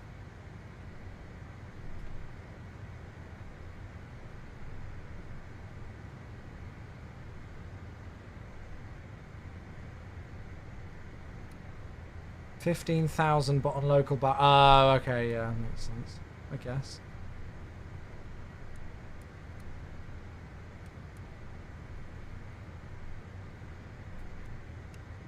Okay, so we're on local QNH. We've got the anti-ice on for the moment.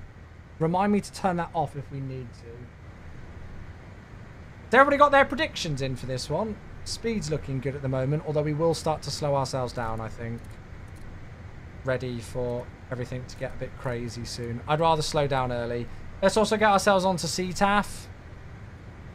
Oops.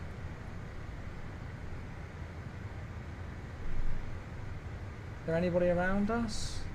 Nah. Oh, there's one departure.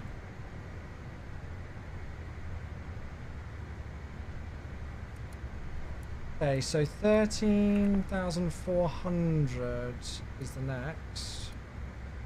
Altitude.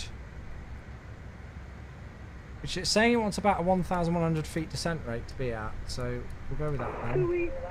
Hello there.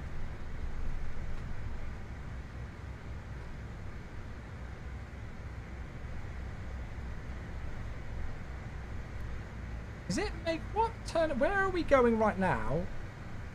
What's it doing? Chat, where the hell is the aircraft going? It's like it's taking us direct to Wakov. It's completely disregarding Wakov, and it's going to DBL. Interesting. Right, flaps one. Let's get the speed down.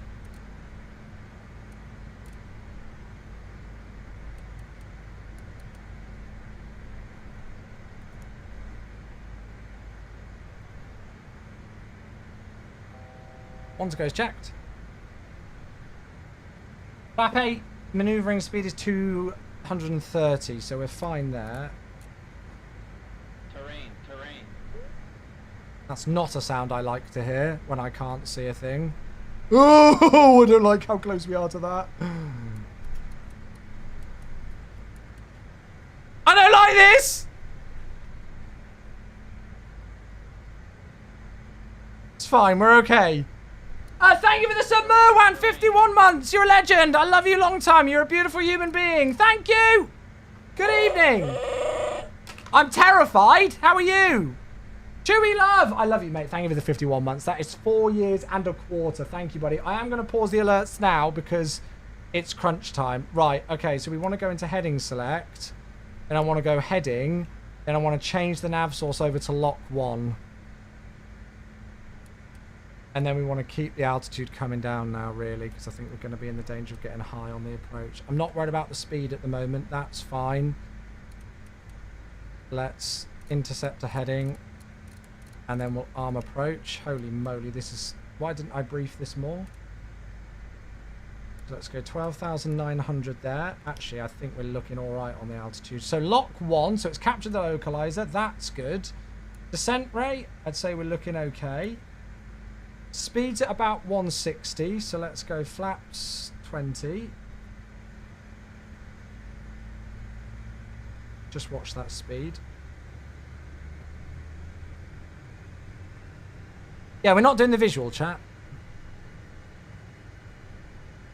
Aspen traffic, SkyWest 4032 established localizer, runway 15 approach. Looking really good now, actually. So localizer's captured. We're fine on the altitude. We've got 1 mile to KASE with about 100 feet to go. Speed's fine at about 150 at the moment. Our VREF is 142, so 147 VAP. Okay, let's continue the descent down. Let's go all the way down there and go vertical speed it. So if we put this down to 11,700... Is that the runway there? Are you joking me?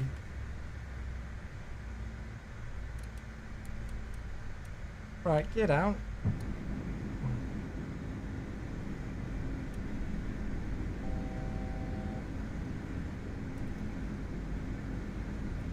Flaps full. All the lights.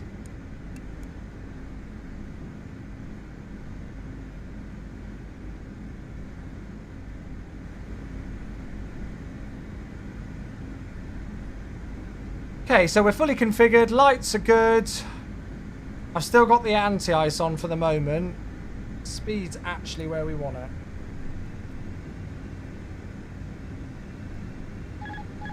Disconnecting. Flight director's off.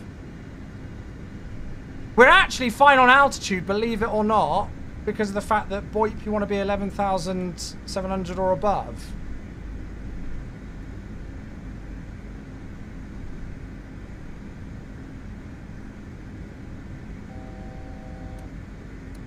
Where's the runway in terms of the thing there? Sync rate. Checked. There's no way this is right.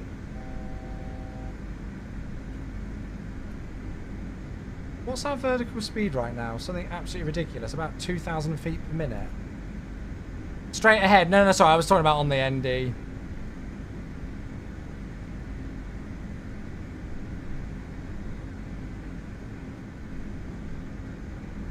Just worried about our speed here. Descend faster, mate? Well, I can't really go too much faster because of the speed.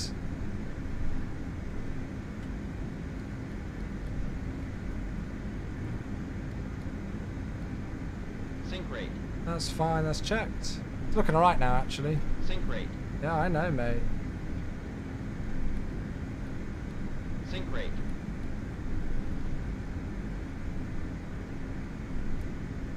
I'm just going to keep the anti-ice in. What an approach. This is unreal. Okay, keep the power in.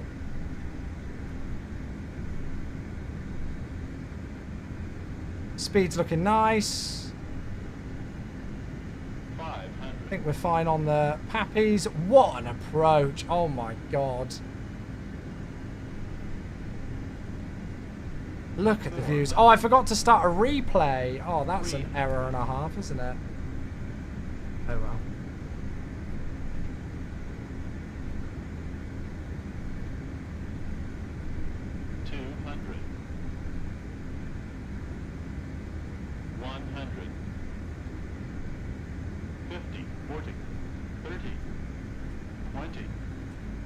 Ooh.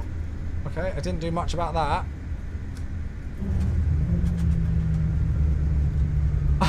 I tried to flare. 70 knots. Forward idle. Well, there we go. That was interesting. Yeah, I've added a sensitivity curve in, and that was still really pitchy.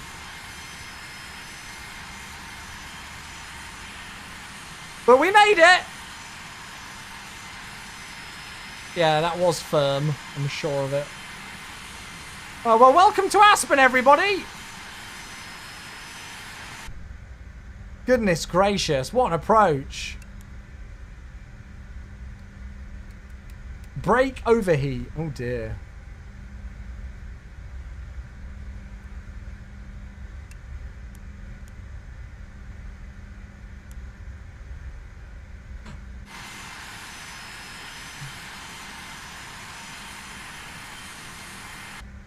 Would GSX work here?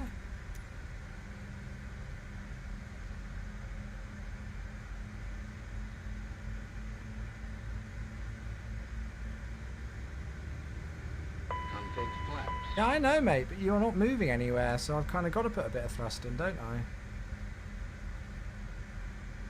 RJ, IRL, a slammer, I have settings I can send you if you want them on Discord. Yeah, I had a look at some, like, sensitivity settings, but I don't know. In 2024, I found that the flight... I think the flight model's different. Well, I don't know. It feels different in 2024 compared to 2020. I tried to replicate your sensitivity settings in 2024 as what you got in 2020 for this aircraft, and I just found it really difficult to fly. But I don't know if that's like a 2024 thing over 2020 with this aircraft.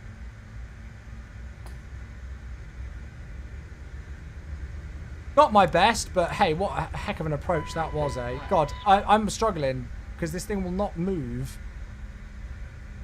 Otherwise, I've not done a full check about... I think we somewhat managed that approach okay. I'm sure in terms of real-world procedures that was pretty shocking, but we maintained the altitude restrictions that we needed on the approach. But it was just after that 11,700 feet final approach fix, it's just like... slam.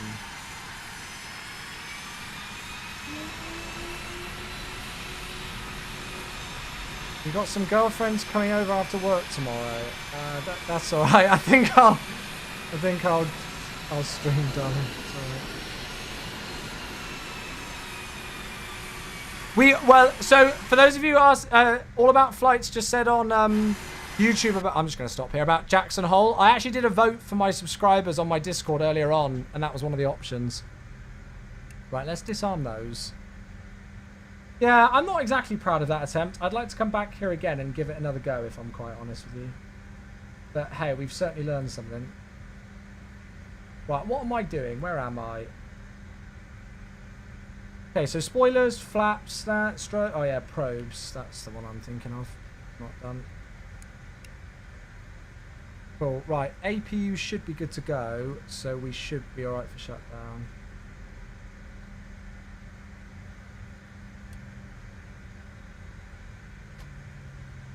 I just can't find the sensitivity settings that I like in this aircraft. Oh, hello there, they pushed back. Like, I find having a real heavy sensitivity, like, curve just makes it really kind of weirdly sluggish and just not... I don't know. But then, I mean, I've got about a 30% sensitivity curve at the moment, and it's still really pitchy.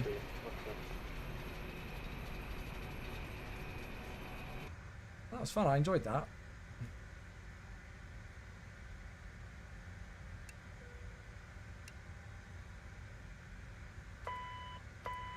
Those off, I guess. Still got my bloody cowl anti-icing on, idiot. Well, I mean, yeah, there we go. Welcome down. We made it. I dread to think what the landing rate was. But we made it to Aspen. I was worried. When we were at 11,700 feet over that final approach fix, I was like, we're so going around here.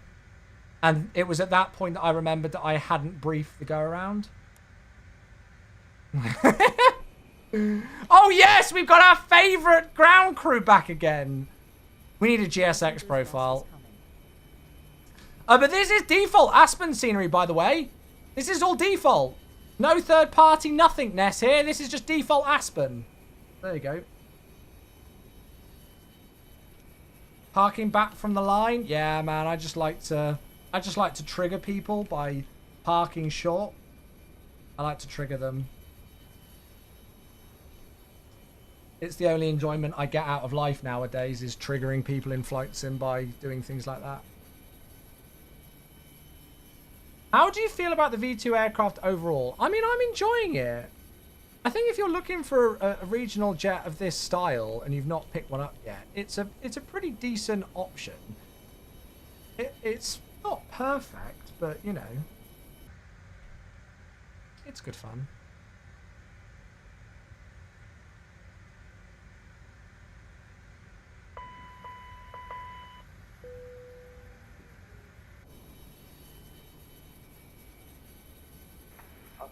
Right, should we go and have a look and see what our landing rate was, and then we'll go and watch this guy depart?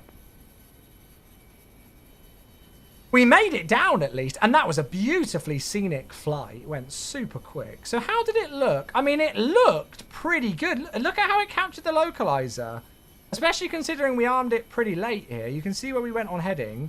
So there's the turn overhead SEGAC that we made. We saw the airport down there to our right.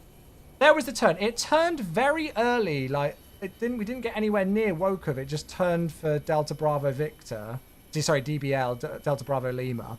But luckily we managed to get it into heading select. This is where I was watching your Sim CFI's videos. He basically tries to never intercept the localizer whilst in FMS mode. He'll always switch it to heading and then change the nav source for localizer and then intercept it from there. And that works nicely in the Aerosoft as well. But yeah, you can see the descent profile. Look at that. You can see that descent rate there. So I can't really see much about the landing, unfortunately, with the 3D mode. But the landing rate... all right, I thought it was an absolute slammer. It was a 219. On VREF, 142 knots, 1.10 G-force. All right, we take that any day.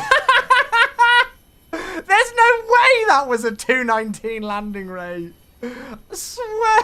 Surely not. I'll take it. We greased it into Aspen in the CRJ. There you go. Oh, look at that with the wet runway effects. That looks so cool. Woohoo! I'll have a look and see where they're flying to in a moment. Upsloping runway. Bugger off. That does not look like much of an upsloping runway. I don't know what you're talking about. Oh, please don't go off. Please, please rotate. Please rotate. Please rotate! Yeah! Be honest, were you at V1? What's that? That looked mighty close to the end of the runway. I wondered if you rotated early. Just a bit. No, it wasn't time. But very close though. No, yeah, it looked perfection. Thanks, mate. He's flying to Santa Barbara. There you go. Well, that was close. Oh my god. We need to get a GSX profile for this aircraft because that is hilarious. No, we don't want to deboard the crew. Well, yeah, there you go. A 219 landing rate. Flight time 1 hour 39 minute. Block time 1 hour 53. Nailed the approach into Aspen. I don't know about that descent rate. I'll need to double check to see if that descent rate is correct. But after the final approach, after the 11,700 altitude restriction waypoint, where was it? I have to have a look now. After DOIP, 11,700, we were at like 2,000 feet per minute. Maybe that's correct. Luckily with the CRJ though, it was fine on speed. Like, I think I pulled the speed brake for about 2 seconds, and then we were on track and we were all right with the speed, so I didn't feel like it was too far off. But that was very good fun. I enjoyed that a lot. I hope you all did. I'm sorry that I didn't do a replay. I just got so caught up in the approach. Lucas, thank you for the follow. Right, well, I mean, the stats don't lie, chat. Oh my god, people are getting points. Will Chewie land heavier than 250 feet per minute? 10 of you with 250,000 points said yes, 86%. Which means that the likes of Fatboy Fat and Kieran, 5 of you who had faith in me to land below 250 feet per minute, are going to get an absolute mighty amount of points. Will Chewie land heavier than 250 feet FPM? No, we won't. 219. So the prediction result is no. There you go. 5 of you have just got an absolute load of points. Don't gamble, kids. That's not rigged. That's the official result. You just can't accept defeat.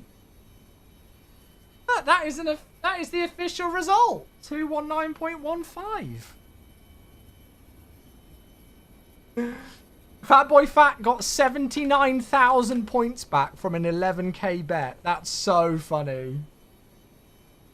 Oh, that's amazing.